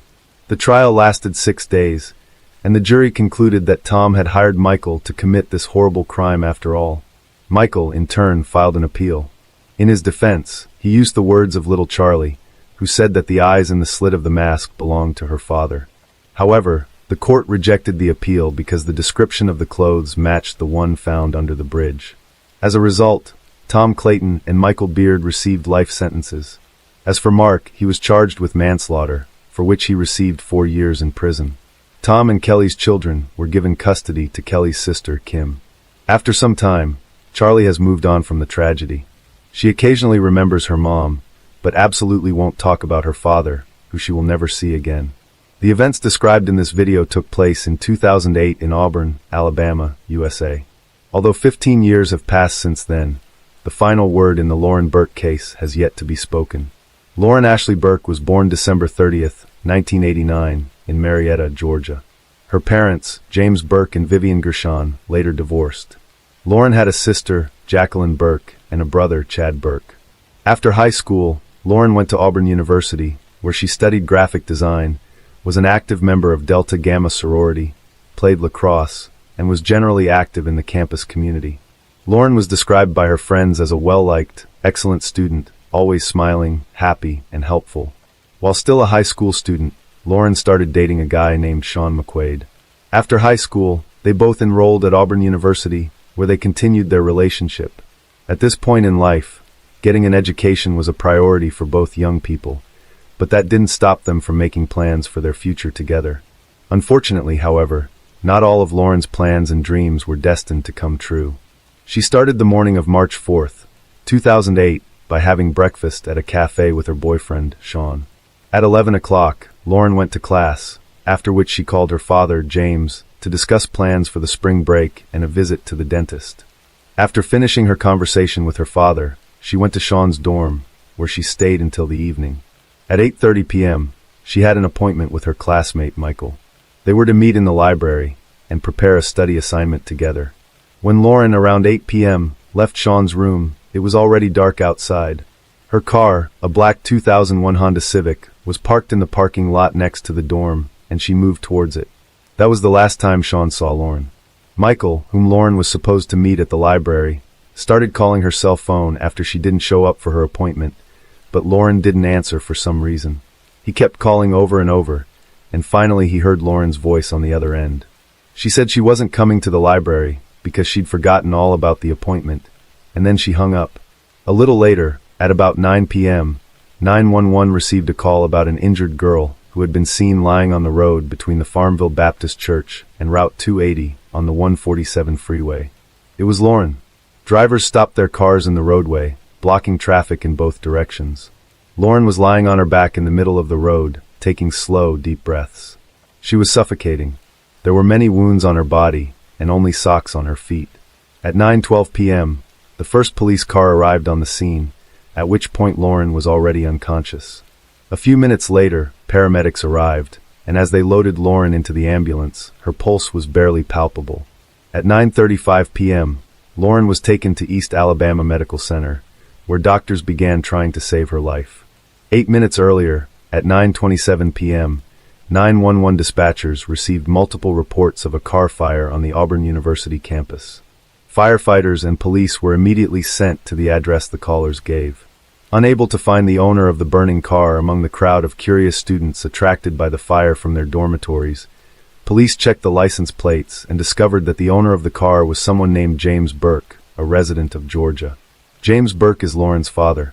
The police contacted James by phone and learned that the actual owner of the fire-ravaged Honda was his daughter, Lauren, who attends Auburn University. James immediately asked what was wrong with his daughter, but the police officers had nothing to say. They didn't know where Lauren was and told James that no one was in the burning car. After James talked to the police officer, he immediately started calling his daughter's cell phone, but she didn't answer, which only added to his anxiety. Unable to reach Lauren, James first called friends of his daughter that he knew, but none of them knew anything about her whereabouts or the car fire. He then called his ex-wife and Lauren's mother, Vivian Gershon, hoping that maybe she knew where their daughter might be. Lauren's mother didn't know anything about what had happened either. At 9:40 p.m., Vivian called her daughter's boyfriend, Sean. That's how Sean found out that Lauren was missing and that her car had been burned. Sean, calling mutual acquaintances of Lauren and trying to find out if anyone had seen her that evening, learned that she had canceled a meeting at the library, saying she had forgotten about it. However, Sean knew for a fact that Lauren hadn't forgotten about her appointment for the evening, as when she left his room about 2 hours ago, she had planned to go straight to the library. While family and friends tried to figure out where Lauren had gone, doctors at East Alabama Medical Center were battling to keep her alive. Since Lauren was brought in unconscious and without any personal belongings or documents, the doctors did not know her name. Unfortunately, despite their best efforts, doctors were unable to save Lauren's life. She was pronounced dead about an hour after being admitted to the medical facility. The cause of her passing was a single bullet wound. The bullet, which had traveled out, had punctured both of Lauren's lungs. Experts concluded that the muzzle of the gun was only a few inches from Lauren's skin at the time of the shot. Police officers, comparing the girl's passing at the hospital and the burned-out car on campus whose owner was missing, quickly realized that the victim, who could not be saved by doctors, was Lauren Burke. The very next day, March 5, 2008, James Burke identified the body of his daughter after visiting from Atlanta. News of Lauren's passing quickly spread around campus. Auburn University released a statement about Lauren Burke's passing, urging students and staff to be extra cautious on and off campus, but assuring them that the campus is safe. Many of you and your parents have called and are understandably concerned. There is no indication of any additional danger to campus or student safety, the statement said. The Delta Gamma Society released a statement about what fraternity representatives called an unexpected and disturbing crime. The society urged Sisters of the Auburn branch to cooperate fully with detectives while they sort out what happened. While Lauren's family and friends were grieving, police were trying to figure out who took her life, how the car fire was connected to it, and whether other students should be wary. Both the spot along the road where Lauren Burke was found and the area around her car were processed for evidence. We have put every resource we can into finding the person responsible for this crime, said Auburn Police spokesman Captain Tom Stouffer. Auburn, Alabama, is a relatively quiet student community, and we take these things to heart. If someone gets hurt or dies, we all feel it, and we won't rest until we find the perpetrator. Stouffer also said that Alabama Governor Bob Riley offered a $10,000 reward for information, leading to an arrest in Burke's case. Lauren's charred car was taken to the Auburn Police Department. Investigators from the State Forensic Laboratory and officers from the State Fire Chief's office sifted through the remains of the car's burned interior. They found scraps of burned clothing, Lauren's melted digital camera, and the car owner's manual. A .38 caliber bullet was found under the front seat, which could mean the interior of the car was the scene of the crime, and the perpetrator had set it on fire to destroy the evidence. Detectives interviewed Lauren's family, friends, and boyfriend. None of them could name a single person who wanted to harm Lauren and was capable of doing so. Knowing that before her passing, Lauren was in a dorm at Sean's, the investigators searched his room, but nothing was found to link Sean to the crime. After speaking with Michael, whom Lauren was supposed to meet in the library, detectives learned that when Lauren answered his phone, he heard a noise similar to that of a moving car. At the same time, it emerged that someone had used Lauren's bank card several times, shortly after she was found lying in the road. In all likelihood, the person who had Lauren's bank card was involved in her incident, and the police began looking for him. However, events soon took an unexpected turn.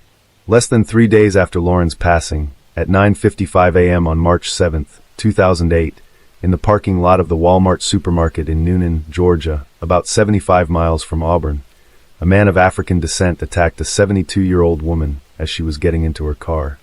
The attacker hit her on the head, threatened her, and told her to get in the passenger seat.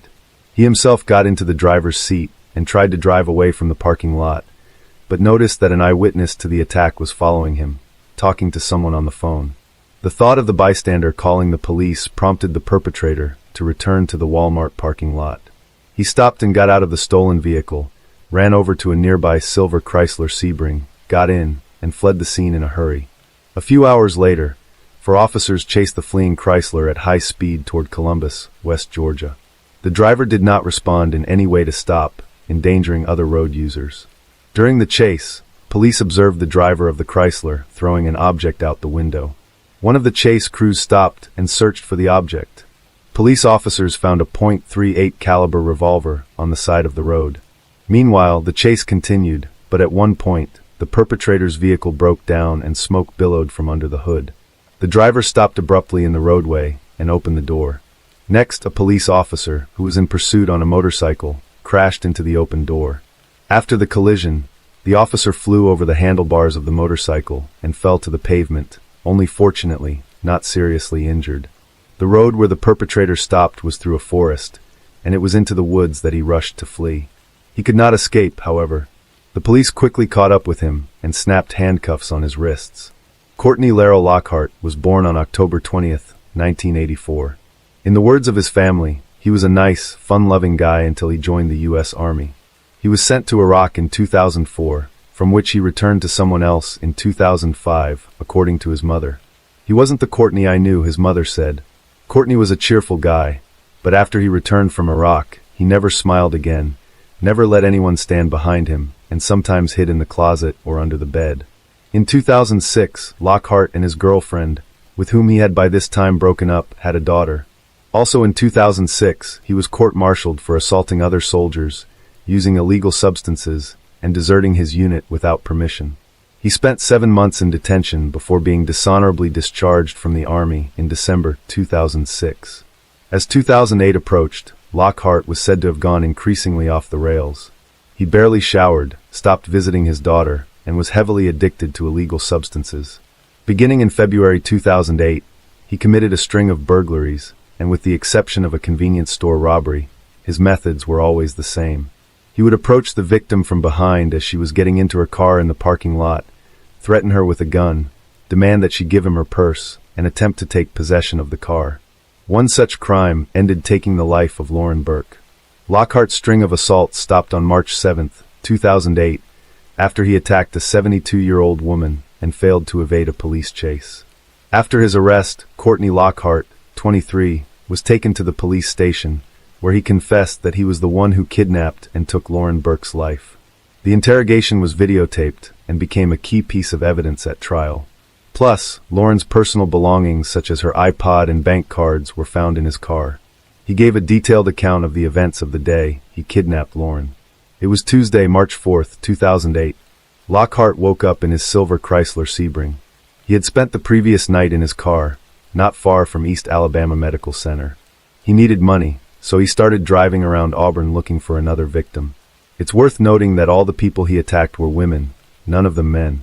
His drive ended on the campus of Auburn University, where he parked next to the student dorms. He spent several hours sitting in his car watching the students.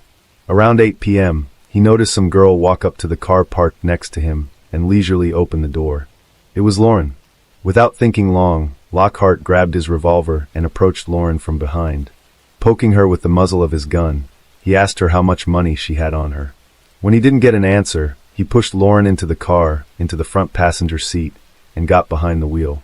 According to Lockhart, Lauren said nothing but screamed in fear.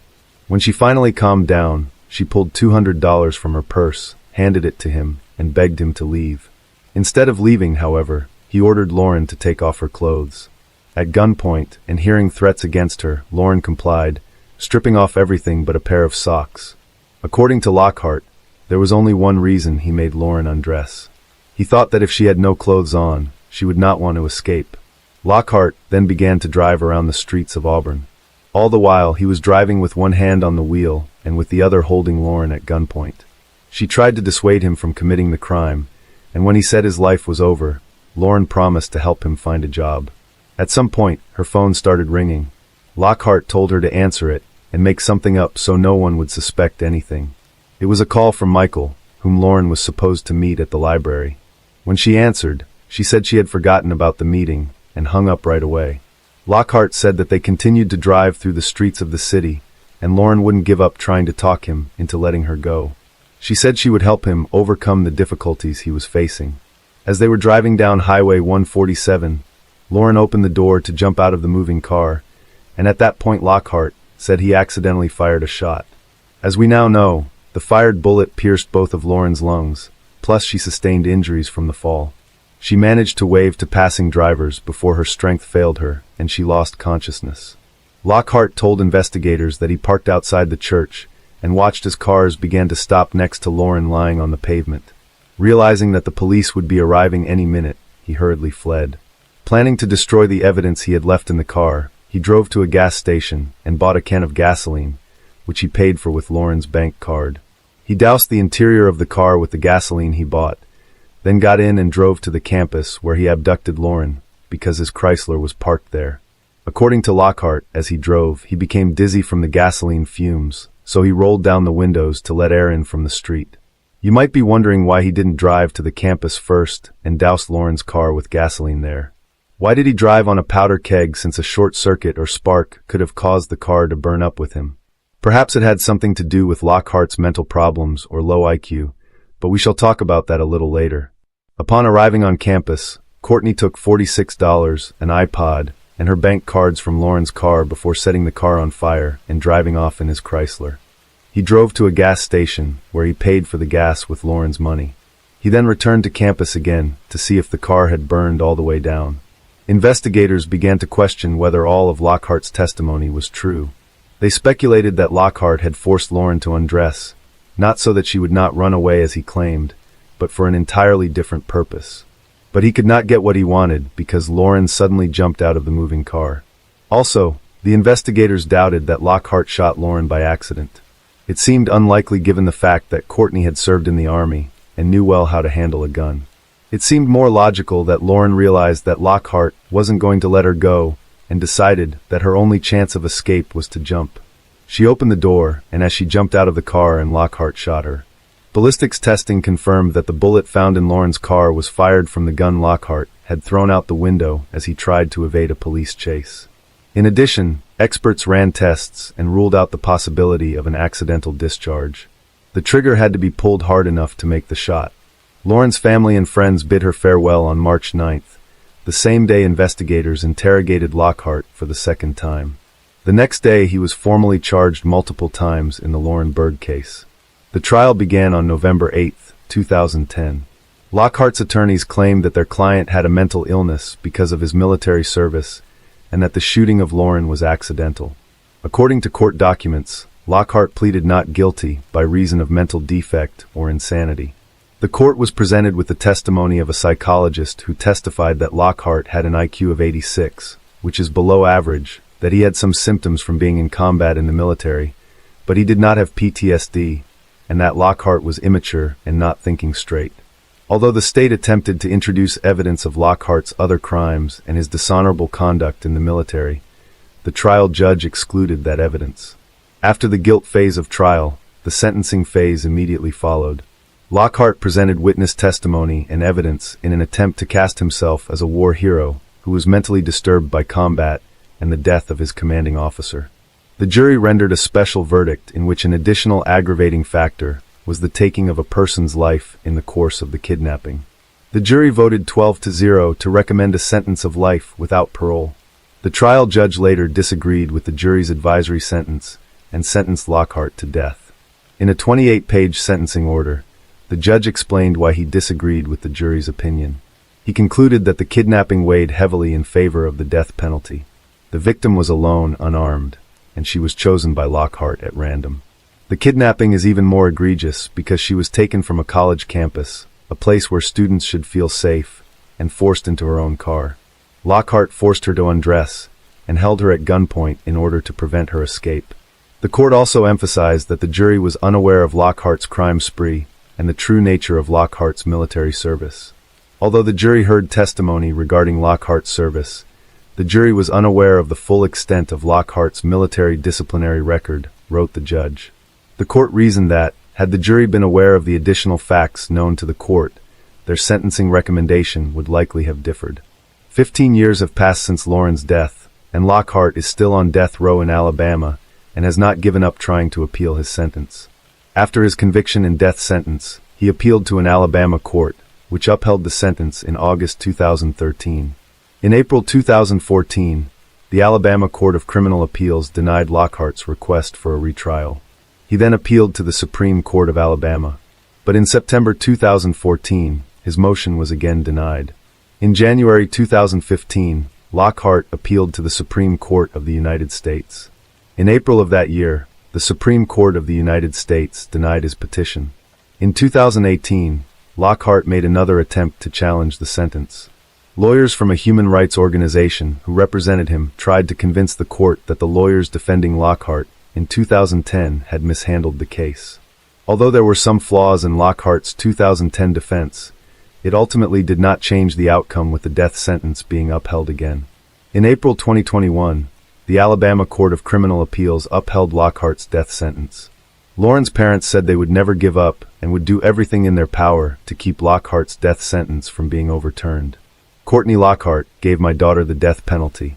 There's no reason why he shouldn't have the death penalty. That's all I have to say, Burke's father Jim said.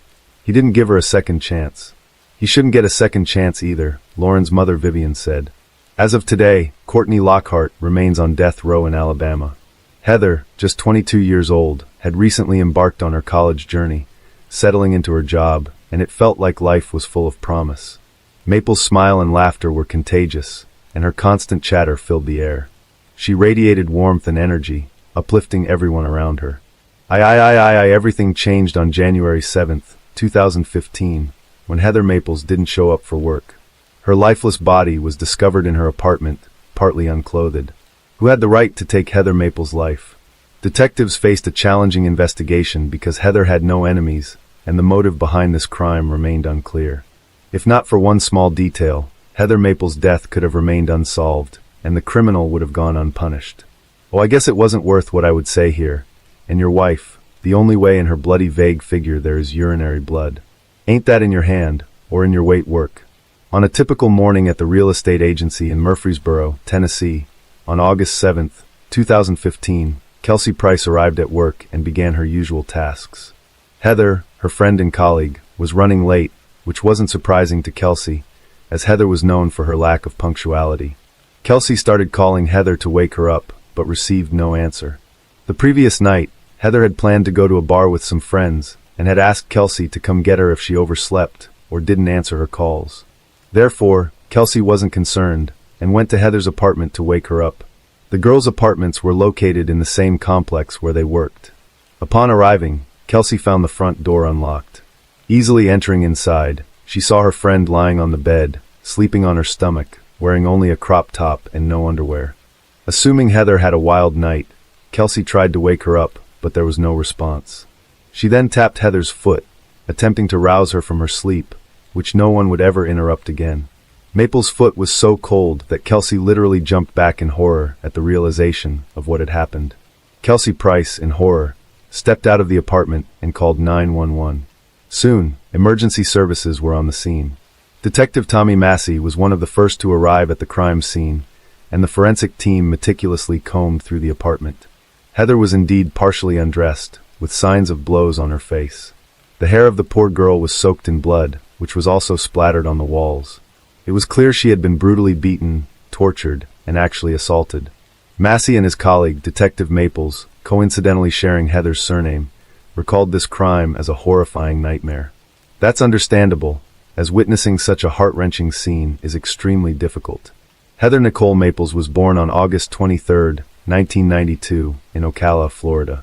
Her mother jokingly called Heather a hurricane baby. This nickname was entirely justified, as many envied the energy and courage that Heather possessed. In 2004, Jennifer Hunter gave birth to her second child.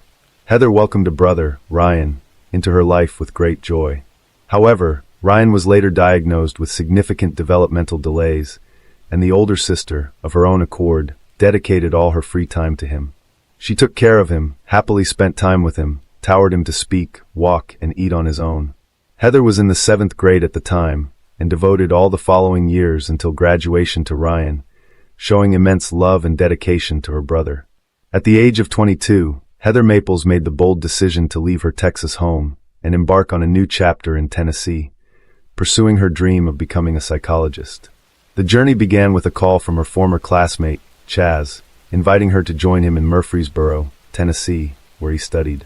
According to him, it was the perfect place for Heather, with a small college town where she could get a great opportunity to prepare for college. Heather accepted, and in January 2015, the future student went to Chaz in Murfreesboro. By the way, their relationship soon turned romantic. A completely different life began for the girl. With the support of her best friend Kelsey, Heather found a job in the office of the residential complex where they lived. Maples was balancing work with her college preparations. Her friends and family supported her. Everything seemed to be going well, but soon her relationship with Chaz began to crumble, which led to a breakup, and Chaz moved away. At the beginning of August, she excitedly called her mother to share this wonderful news. She had been accepted to college. Her mother, filled with pride, was thrilled for Heather's achievement. However, a week later, Heather failed to show up for work, sparking concern and uncertainty. The detectives understood that, considering the nature of the crime, it could have been related to Heather's personal life. At that point, most of her friends were considered suspects, and frankly speaking, there were reasons for that. Upon examining the apartment, there were no signs of forced entry, suggesting that Heather likely knew her attacker and possibly let them in herself. After a thorough investigation of the crime scene, several important pieces of evidence were discovered: unknown DNA, and a hair that did not belong to the victim. All of this was sent for analysis to identify the suspect. However, the most significant piece of evidence was a clear bloody fingerprint on the right side of Heather's bed. Detective Massey explained that if someone had deliberately dipped their finger in ink and intentionally left their mark, it wouldn't have been so clear and precise. Of course, this print was sent for analysis as well. Additionally, Heather's mobile phone was found in the apartment, but without the password, accessing its contents was impossible. This is where Kelsey came in handy. She played a crucial role, not only helping with the phone, but also deciding to inform Heather's mother of her death, believing it would be better coming from someone who loved and cared for Heather. Detective Massey hoped to get a lot of information about Heather from her friend Kelsey Price. He wanted to know everything about the victim's personal life, especially her relationship with Chaz. Kelsey told the detective that the relationship was quite tense, as Chaz had obvious anger management issues, and sometimes he was too aggressive and cruel towards Heather, so the girl decided to end the relationship herself. Therefore, the police immediately decided to investigate Chaz, but an unexpected turn of events occurred. A young man named Michael was determined to access the crime scene despite the caution tape. He had keys to Heather's apartment. According to Michael, on the evening before her death, Heather called him and invited him for dinner, which he accepted. Immediately after dinner, Michael went home, unlike Heather, who went to a local bar with friends. But later, Heather reached out to Michael for help. As Michael recounted, Heather was in trouble. A young man named Ortavio was bothering her, and was quite aggressive. Immediately after the incident, Michael offered to drive Heather home. As per his statement, it was around 2:30 in the morning on August 7th, the last time he saw Heather. Additionally, during the interrogation, Michael mentioned that Heather's front door should have been unlocked because he had her keys since she was dressed in a dress, and didn't have pockets to carry them, and he simply forgot to return them after unlocking the door. Michael was very disappointed, and did not seem like a liar at all, but investigators had to take his fingerprints and a DNA sample. They also contacted the bar to obtain surveillance footage, which confirmed everything Michael had said during the interrogation. Analysis confirmed that the fingerprints and DNA found at the crime scene did not match his. After Michael was cleared as a suspect, investigators turned their attention to the man who had been with Heather that night, Ortavio. With Kelsey's help in unlocking Heather's mobile phone, interest in Ortavio significantly increased. Detectives discovered that Heather had messaged Ortavio, a friend of hers, inviting him to her apartment just hours before she was found dead. But why did Heather call Ortavio to her home after Michael had saved her from him? The answer was simple.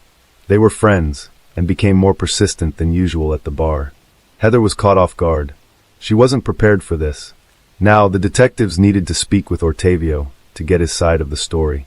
I'll show you a picture, okay? Yeah, he had the old amulet. I kept it. A little longer. This one was... It hadn't changed. It hadn't changed. Yeah, I was there. I received it anyway. It was so sad. The detectives immediately realized that Ortavio was unaware of Heather's death, but what if he was somehow involved in this case? Meanwhile, the interrogation continued. Afterward, Massey eventually asked about the late-night message from Heather. She texted him a text 2-3 years later. Well, alright, he was on this one.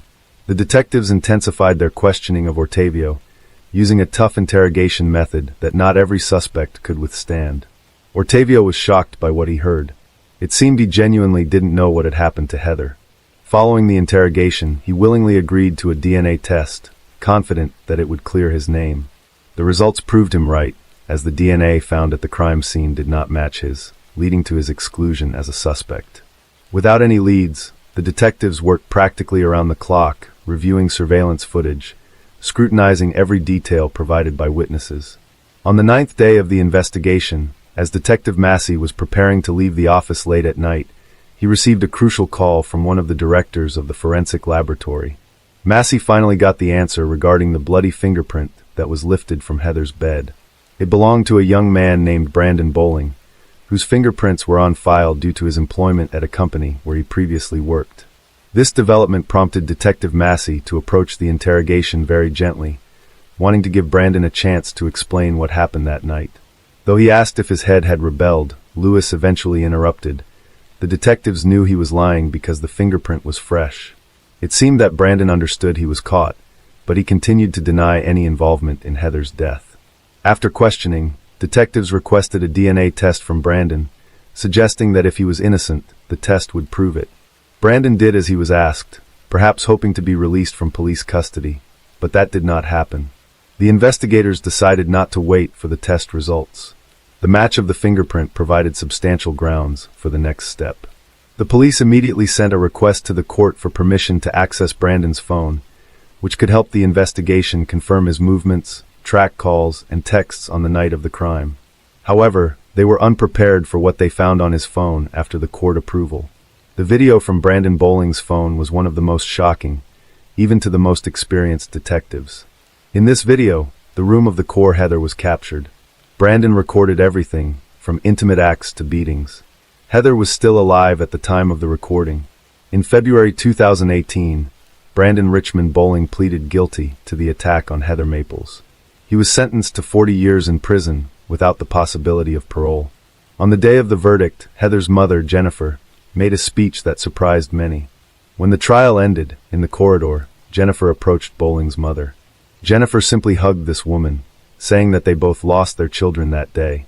Unfortunately, Brandon Bowling never explained his motives. What are your thoughts on this?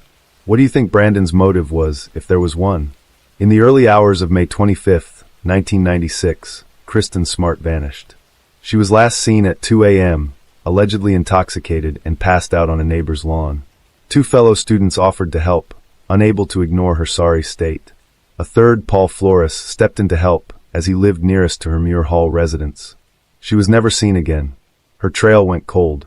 For 2 decades, Flores' name continued to pop up on investigation radars. Despite an array of items of interest, no solid leads panned out. Kristen's disappearance sparked a change in legislation, ensuring safety for future students. Stan and Denise Smart welcomed Kristen Denise Smart into the world on February 20, 1977.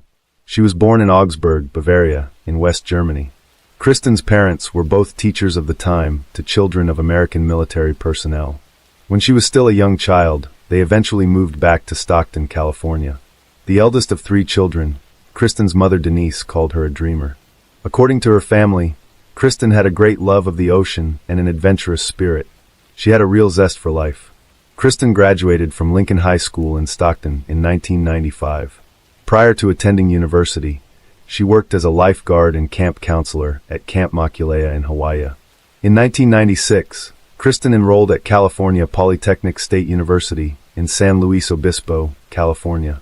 She had high aspirations, but was also indecisive. Initially, Kristen enrolled at Cal Poly to study architecture. She loved drawing. Later, she changed her major to communication studies. Denise said she wanted to be the next Joan London, traveling the world as a reporter. Memorial Day weekend 1996, Kristen called home and left a voicemail. Good news, I'll call home Sunday. The call never came. Like clockwork, Kristen checked in with her family every Sunday.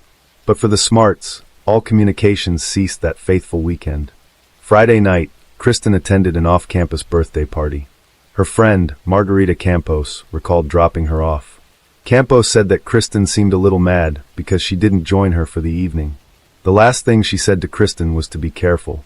Temperatures were warm, and Kristen wore a cropped gray t-shirt, black surf shorts, and red Puma sneakers.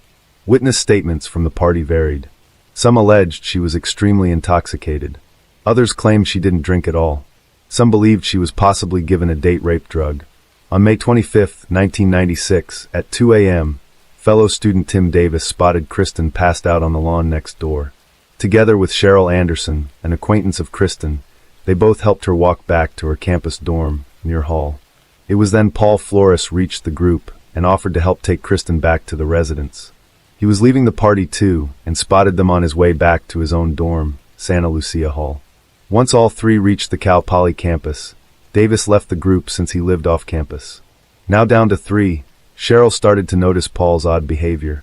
In her disposition, Cheryl remarked about the many stops made along the way. She also noted the familiar manner Paul had with Kristen. He held her around the waist, as Kristen wrapped her arms around his neck. Paul even suggested that Cheryl go ahead as they tried to catch up.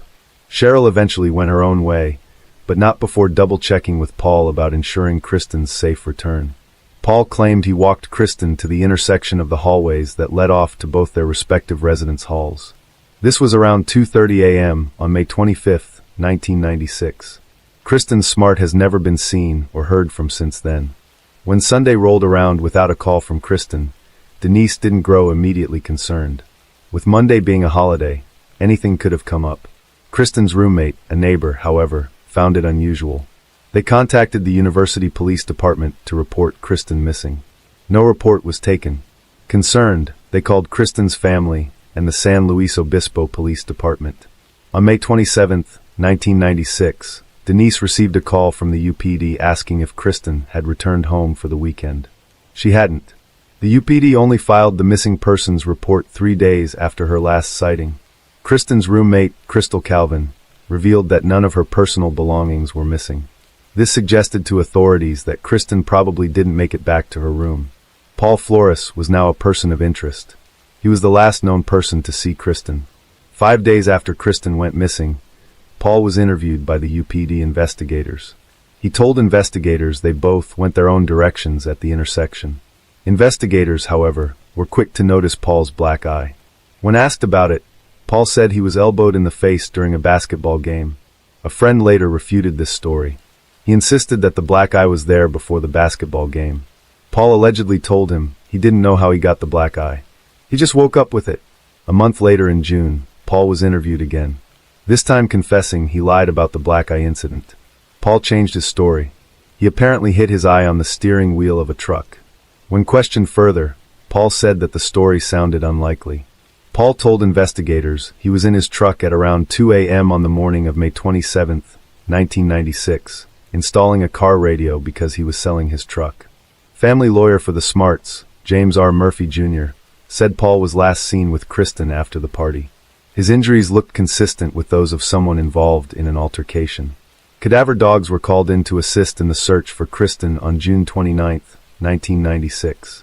For dogs trained to search for human remains were used individually to search Santa Lucia Hall. Each dog alerted to room 128, Paul Flores' room. The dogs showed no interest apart from the corner of one mattress. A mattress Flores told investigators belonged to him. Carta dog handler Adela Moros said cadaver dogs can detect the slightest physiological changes. Their reactions during the search indicated a strong possibility of a dead body being in room 128. A second handler, Gail LaRock, recalled the behavior of her boxer, Tori. When allowed to search, Tori repeatedly searched the left side of room 128, the side used by Paul Flores. The dog's behavior and strong reaction indicated she found a scent, but was still searching for its source. Paul Flores remained the strongest suspect. Nobody meant no formal charge. Paul went on to live his life as a free man shrouded in a cloak of suspicion.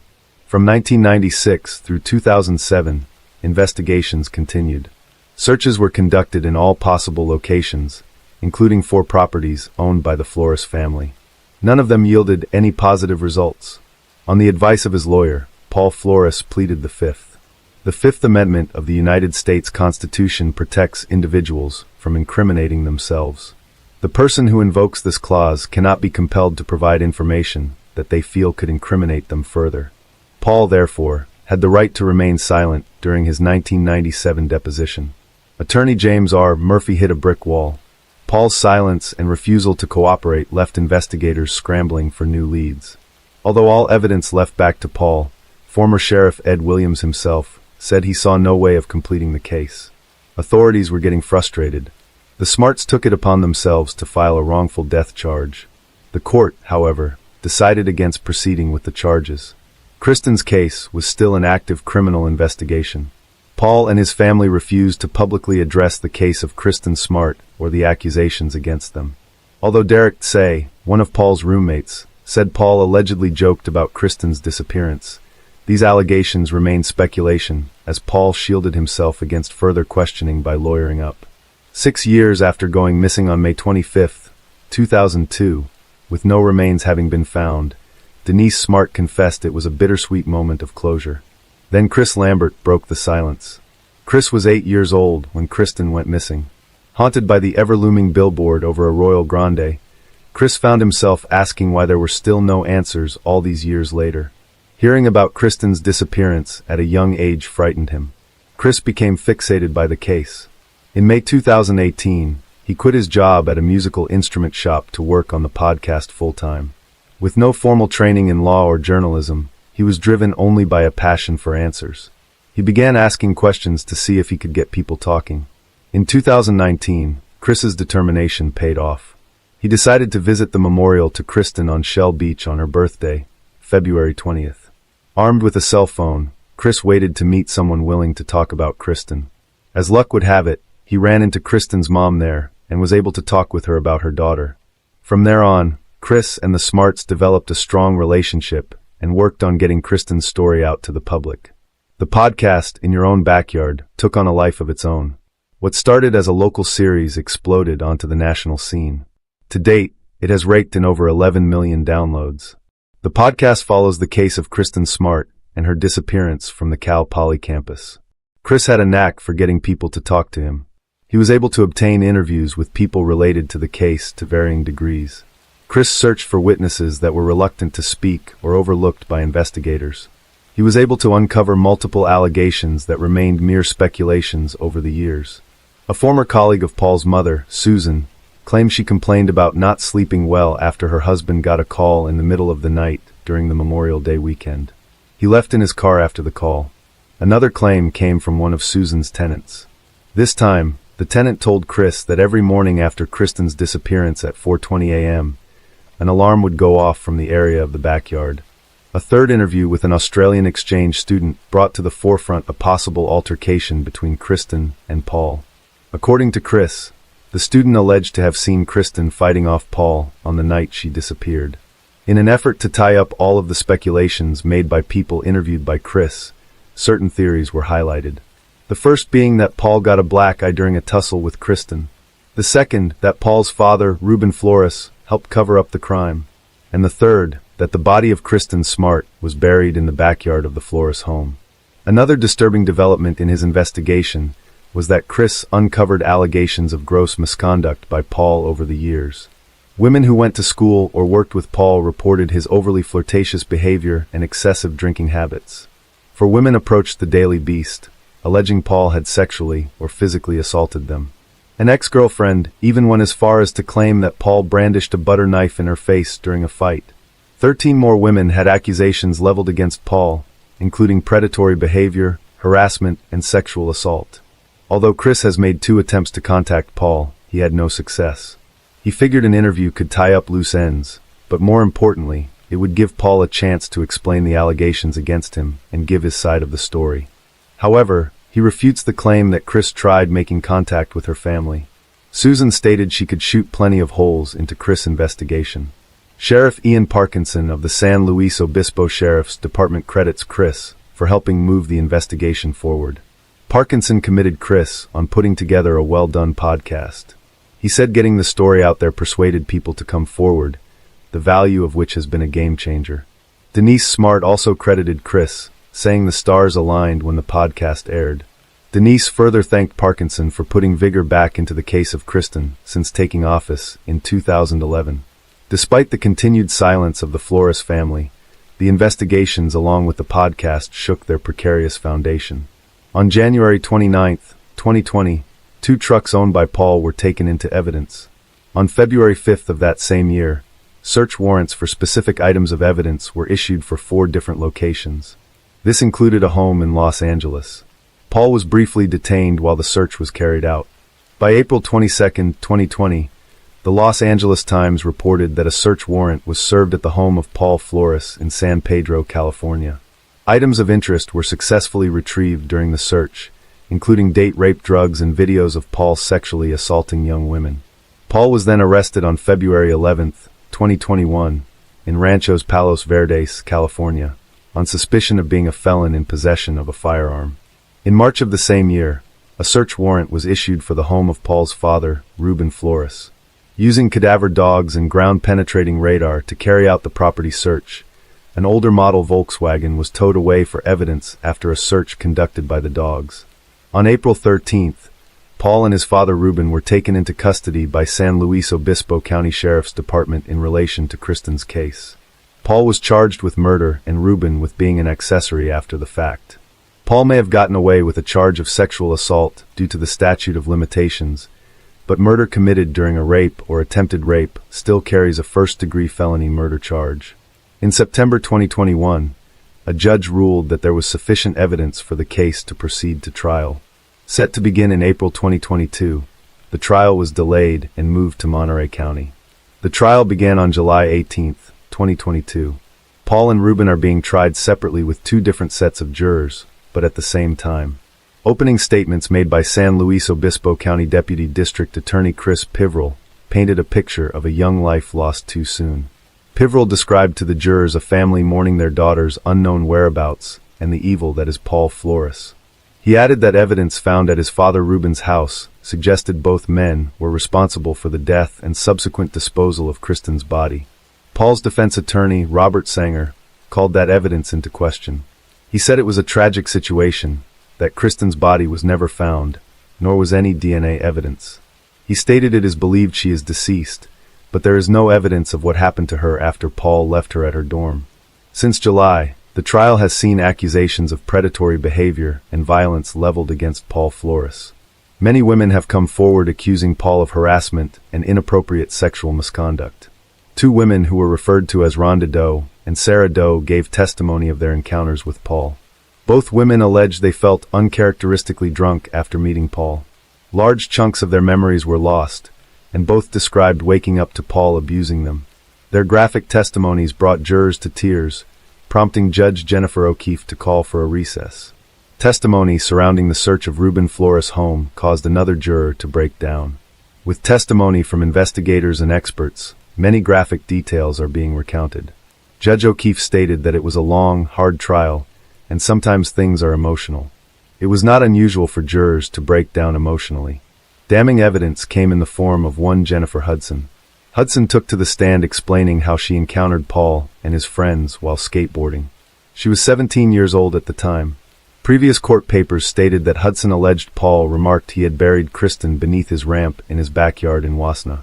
This was allegedly said while they were together during a public service announcement of Kristen's disappearance. Sanger, defense attorney for Paul, questioned the relevance of her statements. He pointed out her recreational use of drugs and alcohol, questioning her reliability. He implied she was not answering truthfully according to a transcript of her tweets. Hudson acknowledged her lack of action in notifying police. She said she only came forward after the podcast was aired. She further admitted that she canceled an interview with a detective after meeting the producer of the podcast in 2019. Sanger further questioned Hudson on whether she thought Kristen Smart was buried in Susan Flores' backyard. She reportedly responded, "That made the most sense." When Sanger pursued that Hudson had affiliations with motorcycle gang members, the line of questioning was objected to by prosecutors, the judge siding with the prosecution. During a cross-examination by Pivrel, he asked Hudson to explain a previous statement in which she said she felt responsible for the misery of the Smart family. Hudson responded by stating that had she not been a coward, she would have come forward earlier. After her testimony, Hudson reportedly broke down in tears. Unexpectedly, court proceedings were halted after Hudson's testimony, no reason given by the judge. The trial is expected to continue through September 2022. For the Smart family, an emotional decades-long search for the truth is finally coming to an end, yet their heartbreak over losing their daughter never will. For other victims of Paul Flores, old wounds are being reopened. For Chris Lambert, the quest for justice has finally begun. Kristen Smart can finally rest at peace as her killer may soon be held accountable. No longer just a face on a billboard, Kristen's story is being laid bare for all to hear and for all to share in the triumph and relief of seeing her killer face his just dues. Psychological and physical traumas received at an early age can have a very unpredictable effect on adult life. Of course, far from always, they lead to the fact that a person becomes cruel and seeks to hurt others, but sometimes it is the trauma can give rise to a real monster. Criminal psychologist Adrian Raine believes that there are genetic and psychophysical mechanisms that can turn a person into a cold-blooded killer, about which he wrote in detail in his book Anatomy of Violence. History knows a lot of serial criminals who had a truly hellish childhood, and perhaps to them can be attributed our heroine today, Sheila LaBarre. This woman had an angelic appearance which she skillfully used, seducing her victims and then brutally murdered them. Despite the fact that the court was able to prove only 2 of her crimes, criminologists are sure that there were many more. And now let's look at this difficult story from the beginning and try to understand whether Sheila LaBarre was a born monster or became him as a result of the cruelty that she faced in childhood. Who is Sheila LaBarre? Sheila LaBarre was born in 1958, the 4th of July, in the small country town of Fort Payne, Alabama. She was the youngest of 3 children of her parents and was raised with her brother and sister Lynn. Her childhood was spent in a picturesque but rather secluded place, on a farm nestled among cornfields. According to the memories of Lynn's older sibling, Sheila was an active, inquisitive, and open-minded girl with a creative streak. She liked to be in the center of attention, had a good voice and cute appearance, so perhaps if her life had turned out differently, she would have become a famous actress or singer. But instead of bright posters, her name decorated the pages of criminal chronicles. The unimaginable cruelty of her father. The head of the family, Manuel Bailey, for many years suffered from alcohol addiction, although it would be more accurate to say that his addiction suffered from his entire family. He often went on binges, turning into a real beast who enjoyed abusing his wife and children. He insulted and humiliated them, beat them with anything that came to hand, could throw everyone out in the middle of the night in a downpour or frost, and locked himself in the house, not letting anyone inside. Mothers, daughters, and sons often had to spend the night in a barn or in the open air in the field. One day, when Manuel was once again in a drunken rage, he began throwing dishes and other objects at his family members. The mother tried to cover the children as best she could, but one of the flower pots thrown by her husband hit her youngest daughter, Sheila, in the head. Sheila suffered a serious concussion and a lifelong scar on her temple, which she painstakingly covered with her hair. But not even the insults and beatings were the worst thing that the sisters had to endure in their parents' home. According to the memories of Sheila and Lynn, Manuel, from an early age, forcibly inclined them to intimacy. The mother may have been aware of what was going on, but the subject was never broached. However, despite the nightmare at home, Sheila did well enough in school. She dreamed of leaving the farm as soon as possible and go to conquer the big city. The girl was quite ambitious and determined. She passionately wanted to realize her childhood dream in life and become an actress or pop singer. And she had everything for this. Charisma, bright appearance, and a beautiful voice. Adulthood. First marriage. Barely Sheila was 18 years old. She left her parents' home, but adult life was not so joyful. To enter the university, she was not allowed to average score, and to move to the big city, she simply did not have the money. Then Sheila got a job as a maid in one of the hotels, where by that time her older sister was already working. It should be noted that Sheila had a very attractive appearance. She had big blue eyes, a charming smile, and a mop of thick long hair. She was surrounded by attention from men, and over time, she learned to use it and manipulate her suitors. In the late 70s, LaBarre, then Bailey, met a guy named Jonathan Baxter, and a romantic relationship began between them. Jonathan was not yet 20 years old at the time, but he already had a young daughter from a previous relationship. However, the child did not become a hindrance, and soon the couple got married. However, this marriage lasted only a few months, and collapsed after Jonathan learned that the young wife abused his daughter while he disappeared at work. Jonathan did not organize scandals and listen to explanations. He just filed for divorce, and put his wife with his belongings outside his house. He never wanted to see or hear from her again. After the divorce, Sheila dated various men and mostly lived off them, but all these relationships were fleeting and lasted from a few weeks to a couple of months, until in the early 80s she met her future second husband, Ronnie Jennings. The tumultuous romance soon led to marriage, and Sheila took on a double last name, Bailey Jennings. It was an unhealthy relationship between two irascible and unstable people who regularly cheated on each other, scandalized, and even fought. Still, their marriage lasted more than 3 years. In 1984, after another family quarrel, Sheila demanded a divorce from her husband, but he refused her. In fact, Ronnie did not hold on to the relationship at all. He just wanted to piss off his wife and make her mad, and he succeeded. Sheila became hysterical, took a large number of drugs in front of her husband, drinking strong alcohol, and after this infernal cocktail, sat behind the wheel of the car and rushed down the road. Naturally, soon Sheila, under the influence of pills and alcohol, lost consciousness, flew off the road, and at high speed crashed into a tree. She miraculously survived, but suffered a massive head injury. She spent more than a week in a deep coma, and doctors made no prognosis. When Sheila finally regained consciousness and gradually recovered, she was transferred to a psychiatric hospital, where she spent several months. She later complained to her sister that one of the orderlies was constantly harassing her and possibly taking advantage of her helpless state when she was heavily sedated. After all this, Sheila returned to her second husband's home, but began to behave not just aggressively but threateningly toward him. When during another scandal she attacked Ronnie and poked him in the chest with nail scissors, Ronnie, fearing for his own life and health, filed for divorce and hurriedly moved out of the mad woman. Rich lover. When the second marriage was dissolved, the young woman began looking for lovers through the dating columns of the print media, and she left her ads there as well.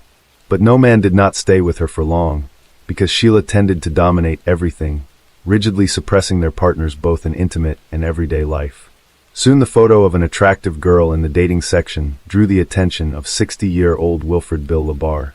The man had previously been married twice and had adult children and grandchildren from previous marriages. He was widowed a few years ago and had been living alone on his large country ranch ever since. Bill was a fairly wealthy man. He had a chiropractic office in Epping, New Hampshire, and on the ranch he raised horses. At the same time, he was very lonely and needed a strong, powerful woman. In fact, that's exactly what he found. Sheila was attracted by the wealth of her new acquaintance, and she decided that it would be an ideal union for her. And to make Bill completely lost his head, she began to send him a postal mail, frank letters, supplementing them with her nude photos. The trap worked, and soon LaBar invited a charming pen pal to visit his ranch. Their romance developed rapidly. An elderly man is not stingy on expensive gifts for a young mistress, and in the summer of 1987, she moved to live with him. This has incredibly flattered the doctor, who now went out in public with a beautiful companion who was half his age and was fit for him as a daughter. Nevertheless, he did not plan to marry Sheila. However, Sheila, not waiting for a proposal, changed her name, calling herself LaBar. Bill was surprised by this turn of events, but he did not object. Sheila began to interfere in all the affairs of her elderly lover, starting to control his business, finances, and disposition of his property. In addition, Bill was getting older and could not satisfy the intimate needs of a young woman. Then, according to Sheila herself, he allowed her to meet other men, whom she often brought directly to their home. One of Sheila's regular lovers, closer to the mid-90s, was a Jamaican national named Wayne Ennis. He was much younger than Sheila and was initially hired as an au pair on the ranch, but soon the young man, with Bill's consent, which was probably given under pressure from Sheila, moved to live in the owner's house. In 1995, Sheila and Wayne officially legalized their relationship, and the spouse considered that from now on he would be.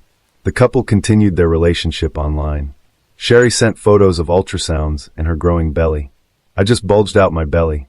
Jerry wanted to believe it so badly that I had no doubt he would see the pregnancy even if it wasn't there," Miller would later say. Soon, on November 5, 1999, Jerry Cassidy received an email, presumably from Bruce Miller, in which he wrote that he knew about everything and would not let the bastards be born. A concerned Jerry tried to contact Sherry. Hours later she texted him herself, informing him that she had to leave for a few days and that she would text him later. The next day, Jerry received a message from Bruce and learned that he had forced his wife to have an abortion. Attached to the letter were photos of a battered Sherry. "I remember standing in front of the mirror, trying to draw bruises on my stomach, Sherry would later recount. Jerry had reached a tipping point. His children, not one but two twins at once, had been killed by Bruce Miller. He was again devastated and full of anger. He blamed Bruce for the deaths of his 3 children and the abuse of the woman he loved. After reconnecting with Sherry the next day, November 8th, Jerry said he couldn't go on like this. He would kill her husband. The couple set about devising a plan to kill him. They worked out routes, parking spots, and even the best place and time to get to the dump. Jerry then made the long drive from his home to Michigan. That same evening, as Bruce planned to leave work, he received a call from Sherry and, following the plan, asked if he could pick up a pizza on his way home. Distracted by the conversation, Bruce did not notice a man approaching him from behind, pointing his 20-gauge shotgun at him and pulling the trigger. After committing the crime, Jerry went home and Sherry began the next part of the plan. She called Bruce's brother Chuck, said she was very worried about her husband's long absence, and asked Chuck to drive to the junkyard and see if everything was okay. When Chuck got there, he found his brother dead on the floor in a pool of blood. He had been shot in the chest with a shotgun at close range. According to eyewitnesses, when Sherry learned of Bruce's death, she began screaming and crying. The crime scene was quickly discovered, but no trace or evidence of the suspect remained. Detectives learned that Bruce carried large amounts of cash, and they initially thought his death may have been the result of a botched robbery, as the dead man's wallet was missing. John Hutchinson, a friend and employee of Bruce's who had recently borrowed $2,000 from him, came under suspicion. Police questioned Hutchinson, searched his home, and confiscated weapons. John adamantly denied involvement. The search was inconclusive, and despite the fact that Hutchinson failed a polygraph test, he was eventually released. A theory of murder, due to falsification of vehicle identification numbers, was considered. However, none of the options did not give any leads, and soon the case was closed. Meanwhile, according to Bruce's sister Judy Miller, Sherry's behavior did not fit most people's idea of a grieving spouse. 2 days after the death of her supposedly beloved husband, she was already dancing in a bar in Otisville, Michigan, and looked happy. 2 weeks later, she had a boyfriend, and it wasn't Jerry Cassidy, but a local delivery boy named Jeff Foster. The goal was accomplished. It was like Sherry had passed a level in a video game, and the former lover was no longer interesting. Jerry thought that after the murder, he would be with the woman he loved. After all, he killed for her. But that didn't happen. She began to distance herself, and a month after the murder, she moved her new boyfriend Jeff Foster into the house she used to share with her husband, and completely severed her relationship with Jerry, leaving him devastated. It was probably at this point that Cassidy realized he had murdered an innocent man in cold blood. Naturally, Sheila chose an occupation to her liking. She became an operator of intimate phone services. Since she had a truly enchanting voice, men fell for the bait and offered to meet her in person. Among such guys was Kenny County, who at the time of their acquaintance was barely 24 years old. The young man was attractive in appearance, very good-natured and open. However, he had a low IQ level, due to which he was very gullible. This was exactly the kind of guy LeBar was looking for. Kenny was very close to his mother, on whom he actually depended, but Sheila, with the help of clever manipulations, managed to break this connection and literally lure Kenny to herself. She made him an unforgettable night of love and promised that they would be like this all the time. The young man decided that he had met the woman of his dreams, about which he informed his relatives, and then moved to live in Sheila's house. But soon Sheila showed the guy her true face, having arranged for him a real torture room in one of the rooms. Each time intimacy inevitably turned into a brutal beating or something worse. Kenny's body was covered with bruises, abrasions, scratches, cuts, and burn marks, but he could not leave the house of the mistress who had completely subjugated his will. Sheila did not allow him to see and communicate with his loved ones, and his family could only guess what was happening to Kenny. The first alarm was raised by neighbors, who periodically noticed the guy and were horrified by his sickly appearance. A few days before his disappearance, a local store clerk took a picture of the young man on her cell phone camera, and later this picture was attached to the case file in court. In the photo, Kenny's condition could be described as deplorable. He was very thin, there were huge bruises under his eye and on his cheek, and his nose was probably broken. Judging by the degree of healing, all these injuries had been inflicted at different times, which suggested that the guy had been brutally beaten for a long time. The contents of his cart were also alarming. He rolled 2 large canisters of fuel to the cash register, as it later turned out, for his own cremation. The store employees were so puzzled and even frightened by the guy's appearance that they decided to report him to the police for possible domestic violence. But this time, Sheila managed to get away with it, and they could not charge her with anything. Soon, Kenny stopped contacting his family altogether, and when his worried mother arrived at Labar's house, the owner behaved aggressively and advised to leave Kenny alone. All subsequent attempts ended similarly, at which point Kenny County's family filed a missing persons report with the police, indicating that he may be being held forcibly at the country ranch, a home crematorium, and gruesome findings. When police arrived at Sheila's home, she claimed that the young man no longer lived with her, and claimed that Kenny had run away because his mother, whom he was allegedly terrified of, began visiting them frequently.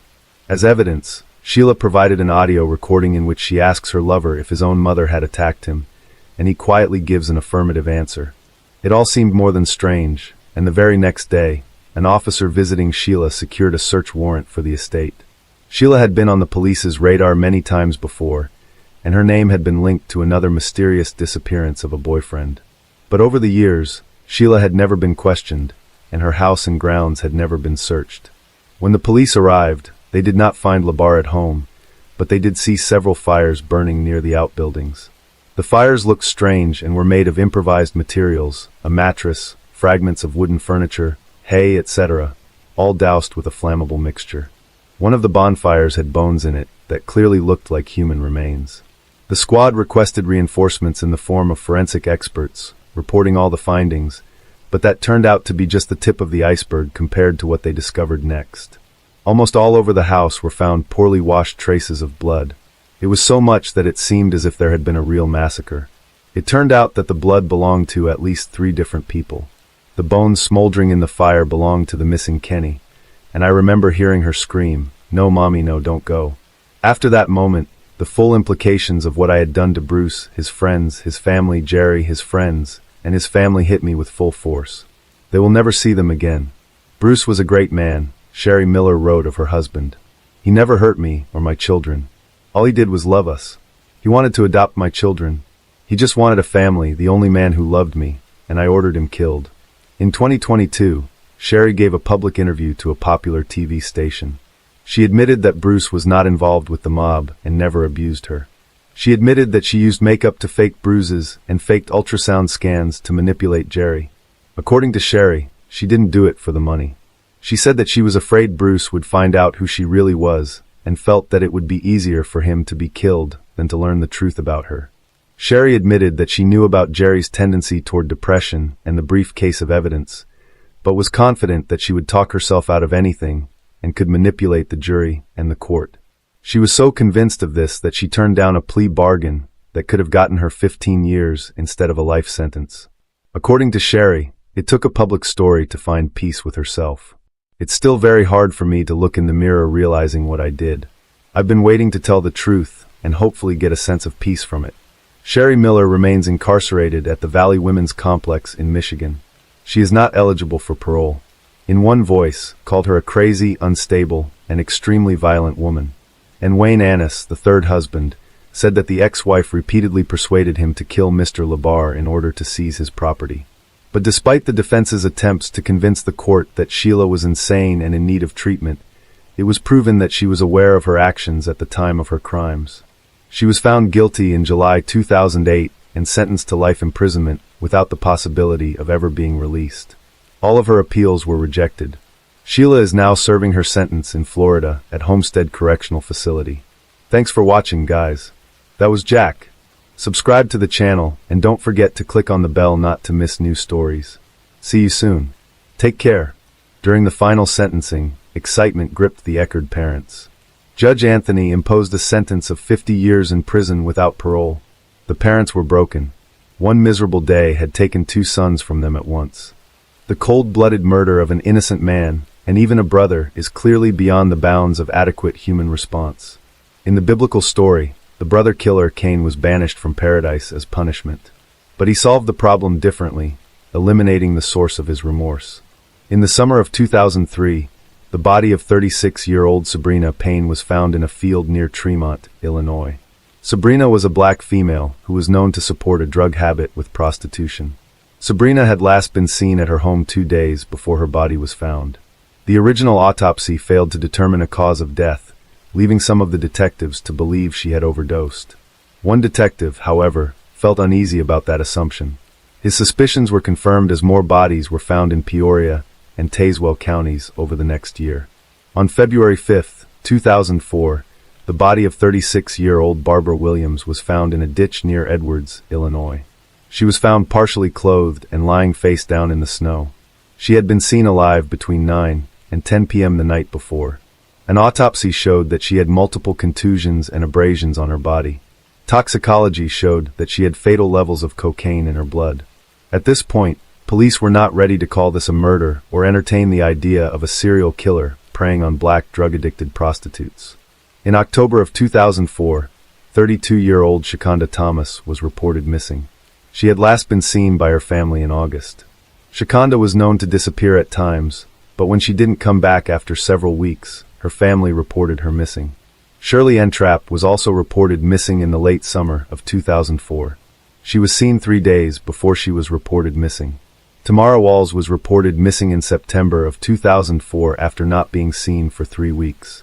All 3 missing women were also black females known to support a crack cocaine habit with prostitution. 36-year-old mother of 8, Laura Lawler, disappeared from her home after leaving with a man and woman.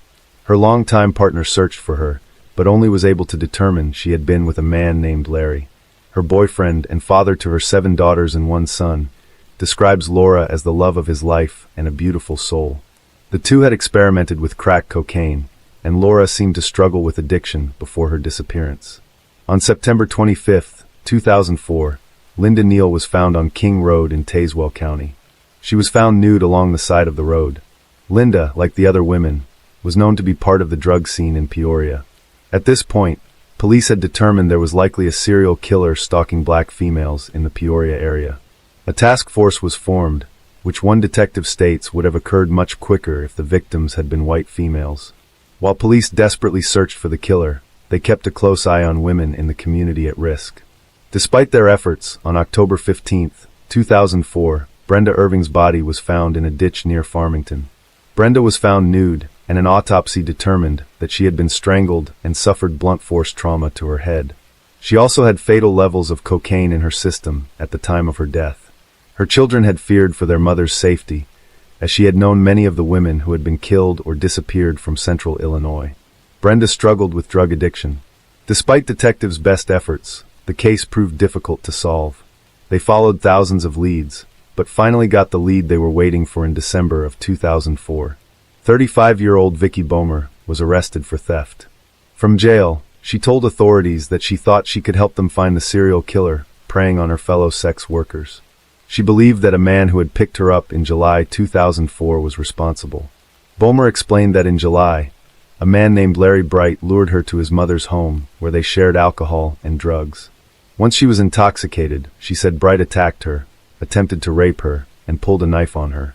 Somehow, Bomer was able to escape. Police were at first skeptical, as Bomer asked for a plea deal in exchange for her testimony.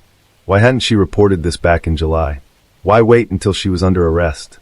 Vicky Bomer claimed she was scared of being arrested for outstanding warrants, which is why she did not come forward in July 2004. A search of her criminal history confirmed the warrants, so detectives decided to take a look at the man named Larry Bright. Larry Dean Bright was born in Peoria, Illinois, on July 8, 1966. He served a 2-year stint in prison at age 19 for burglary and carjacking. According to Larry's family, the time Larry spent in prison changed him for the worse. Larry became more angry and violent and began using drugs.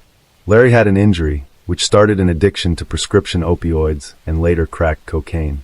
He also developed an addiction to pornography, preferring videos with black women. Larry lived with his mother in a tiny guest house behind her home. Larry enjoyed gardening, creating a beautiful garden bed of flowers for his mother. When the police arrived at Larry's home following the tip, they noticed the beautiful flowers and Larry was placed under arrest for the unlawful restraint of Vicky. They questioned Larry about the murders, but he denied having any information about the murdered and missing women. Throughout the interview, Larry smoked several cigarettes. Detectives planned to take one of the cigarette butts and test it for DNA, but Larry ate them before leaving the interrogation room. Larry declined to give DNA voluntarily. Police searched Larry Bright's home on January 20th, 2005. The investigators dug up the garden, finding several small bone fragments and ashes that were later determined to be human. When the police questioned Larry again, they told him they were digging up his mother's flowers. At this point, Larry broke down and confessed to multiple murders. He even led investigators to the remains of some of his victims. Larry explained that around July 27, 2003, he picked up Sabrina Payne on the south side of Peoria. He drove her to his home, which he shared with his mother. He cleaned the two drink and used cocaine before having consensual sex. Larry said he did not intend to tell Sabrina, but he became enraged, thinking Sabrina was trying to rip him off. He strangled her to death and dumped her body near the cornfield where she was found. Larry confessed to picking up Barbara Williams in February 2004. Again, he used drugs and alcohol with his victim. He stated that he once again lost control of his anger and killed Barbara. He claimed he caught Barbara stealing from him. He dumped her body along the road where she was found the next day. The prosecution believed that after the first two murders, Larry developed a bloodlust. At the time of his arrest, he said, "I knew them, I would tell the others I would pick up. I went out hunting." Larry also confessed to killing Laura Lauer. He burned her body in his backyard burn pit, burying the remains in his mother's yard. He said he wanted to destroy the bodies to avoid getting caught. He confessed to and burning her remains. Her job almost found in the backyard. He admitted to strangling, beating, and burning Shirley in trap. Shakanda Thomas had the same fate after being picked up by Larry Bright. He burned the woman and buried the ashes in the yard. Because of his attempts to crony his victims, he was nicknamed the Bone Crusher. Larry said that he attempted to burn Linda Neal and Brenna Irving as well, but the attempts were unsuccessful due to the weather. He dunked both women along the side of the road. Larry was facing the death penalty following his January 2005 arrest. In an attempt to spare his mother the embarrassment of a trial and avoid the death penalty, Larry Bright pleaded guilty to 7 counts of first-degree murder and 1 count of drug-induced homicide on May 30th, 2006. Bright's murders were not considered racially motivated, but detectives believe he was just attracted to black women. He is one of the few serial killers who chooses victims outside of his race. Larry was sentenced to 7 life sentences without the possibility of parole to be served concurrently. He was also given an additional 30 years for the drug-induced homicide. As part of the plea deal, Larry will be required to serve 100% of his sentence with no parole consideration. Larry is currently housed at the Shawnee Correctional Center in Vienna, Illinois.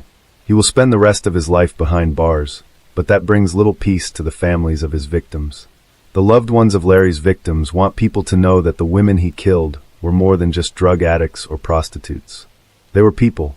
They were mothers, daughters, sisters, and friends. The serial killer dentist of St. Louis, Glennon Engelman. Dr. Glennon Engelman was born on February 6, 1927 in St. Louis, Missouri. Dr. Engelman grew up on the south side of the city and felt a deep connection to his neighborhood. After serving in the military, Dr. Engelman used his GI Bill to go to Washington University and become a dentist. He opened his dental office on the south side of St. Louis, serving the community he had always loved. Dr. Engelman, who went by Glenn, was married to her in 1956. By 1958, both Glenn and Ruth had remarried. Glenn was operating his dental office and appeared to be successfully serving the St. Louis community. On December 17, 1958, citizens in Forest Park noticed a bloody man stumbling. The man, James Stanley Bullock, soon passed from his injuries. These injuries were caused by a gunshot. No one could figure out why someone would shoot 28-year-old James Bullock. James Bullock was born on April 17, 1931 in DeSoto. He was raised in Shiloh, Illinois by his grandparents and later his aunt after his parents passed away. According to an article from 1938, the then 7-year-old was living with his grandparents in 1938 and enjoyed attending school and fishing. James later served in the military before returning to St. Louis to work and go to college. Back in St. Louis, James met Edna Ruth, the ex-wife of Dr. Glenn Engelman. The two married, and 6 short months later, James was dead. An employee at a local sanitarium initially claimed James was there 4 days before his murder, asking to be admitted because he feared for his life. His wife and aunt said this was not true, as the three had dinner together on that night. According to his widow and aunt, James was not afraid for his life, and they knew no one who would want him dead. However, Edna Ruth benefited greatly from her husband's death. Ruth had life insurance policies totaling $64,088. While under questioning, Edna Ruth made several weird statements, including telling the police she was married before, but her husband did not know. Who was she married to? Her husband's dentist, Dr. Glenn Engelman. Edna Ruth had lied to James and his family, and lied on the marriage application about being married before. Police questioned a local career criminal who was out on parole for an assault at the time of the shooting. They weren't able to tie him to the murder of James, but they did note he lived near Dr. Engelman's office. Dr. Engelman and Edna Ruth both refused to take a polygraph test and denied any involvement in the murder of James Bullock. Dr. Engelman's new wife, Ida, refused to be questioned by the police. A patient provided an alibi for Dr. Engelman. However, another witness said that they tried to find someone at the office around the time, and the office was empty. Edna Ruth invested part of the funds she received after becoming a widow and a doctor. Ben bored being a dentist, so he often ventured into other areas of business.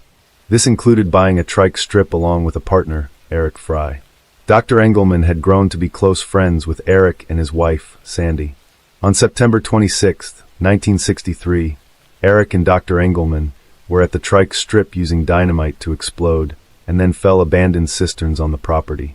Eric was lying on his stomach near one of the cisterns when the dynamite exploded quicker than anticipated. Eric was killed instantly and found lying in the bottom of the cistern. Coroner H.D. Steinbeck ruled the death accidental. Mr. Fry's wife had an insurance policy on her husband, which she invested part of into Dr. Engelman's practice. Dr. Engelman divorced Ida and married his third wife, Ruth, in 1967. The couple shared a son, but Ruth heeded a close relationship her husband had with a young woman who worked in his office named Carmen Miranda. Dr. Engelman offered to train Carmen to be a dental assistant in his office. Edna felt uncomfortable with the flirting between the doctor and his young assistant. Dr. Engelman, however, claimed he was trying to help people in his community. He hired Carmen's brother, Nick, as well at one point. Ruth was relieved when Carmen met a married man named Peter Holm.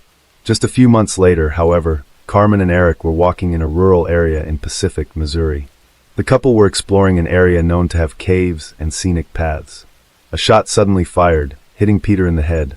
Peter died instantly, and hysterically Carmen flied down to help. Nearby, police found an X on a tree made with tape.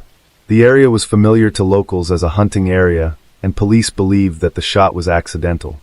Police believed someone was target shooting at the X and accidentally struck Mr. Holm. Carmen had a significant amount of life insurance on her husband, totaling $60,000. This is equivalent to around $300,000 in 2024. Dr. Engelman and Ruth divorced soon after, at which time Dr. Engelman married young Carmen, whom he had known since she was a small child. His son lived with Edna, his ex-wife. Despite being married to Carmen, Dr. Engelman and Ruth still met regularly for sex. Dr. Engelman constantly had extramarital affairs, which included previous affairs with Carmen, Ruth, and even Sandy Fry, the wife of his business associate Eric Fry, who was killed by dynamite. Another of Dr. Engelman's affairs was with a patient named Barbara Boyle. On November 3, 1977, someone pretending to be from the farm girl walked up to the farmhouse owned by Arthur and Vernita Goosewell in Everettsville, Illinois. Soon after entering the home, the elderly couple were attacked and both were shot in the head. The wealthy couple left $340,000 to their son, Ronald Goosewell. Guess who Ronald Goosewell was married to? Barbara Boyle. On April 4, 1979, less than 2 years after the murder of his parents, Ronald Goosewell was found dead inside his car outside a hotel in East St. Louis, Illinois.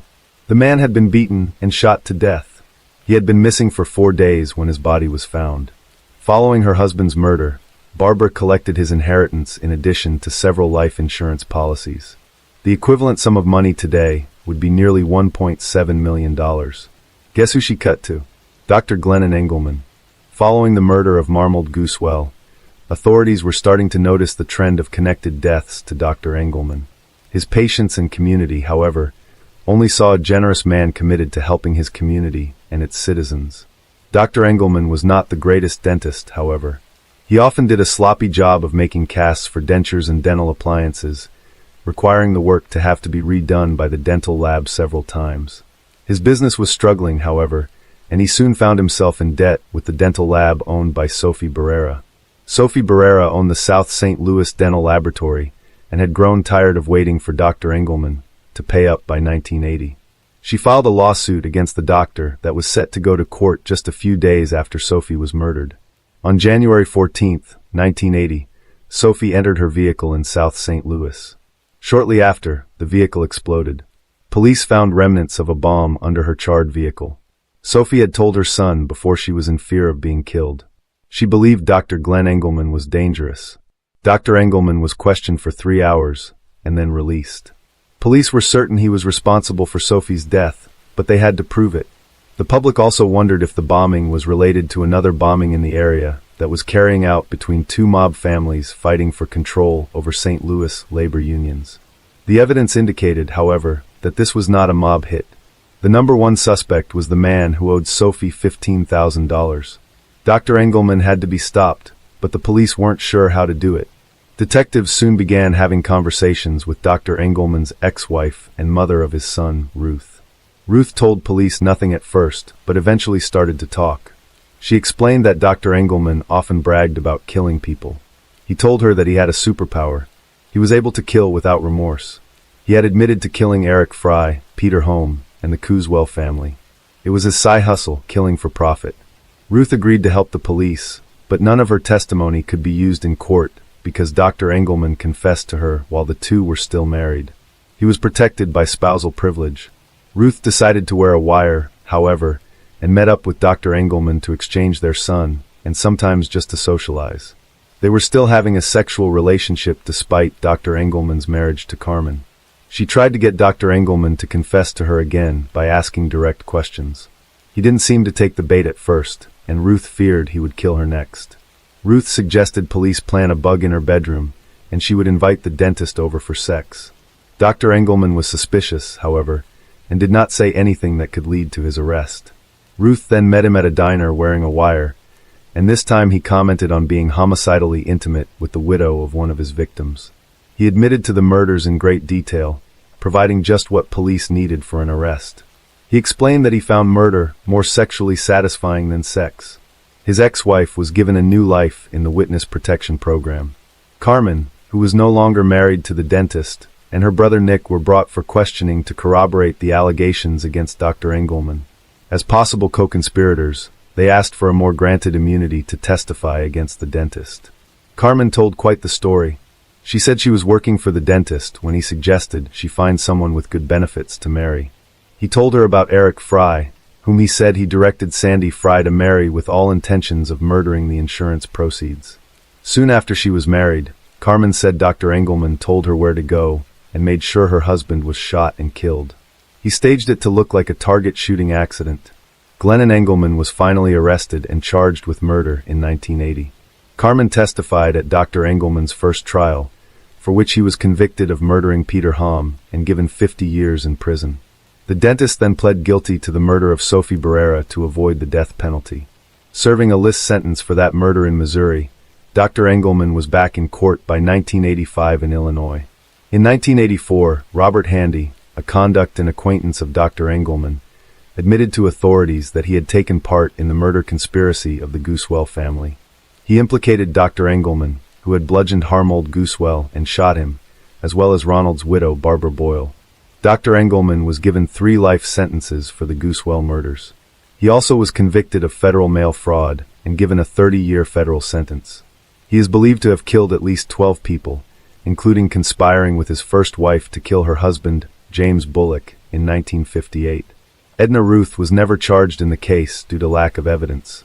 Barbara Boyle went on trial for the murder of her in-laws, Arthur and Vernita Couswell, and husband Ronald in 1985. The jury acquitted her of the murders of Arthur and Vernita by convicting her of conspiracy to commit murder in the death of Ronald Couswell. Barbara Boyle was sentenced to 50 years in prison in 1985. She was granted parole in 2009. Dr. Engelman enjoyed his notoriety in the jury, often comparing himself to legendary outlaw Jesse James. He is believed to have killed at least 12 people, but the actual number is unknown.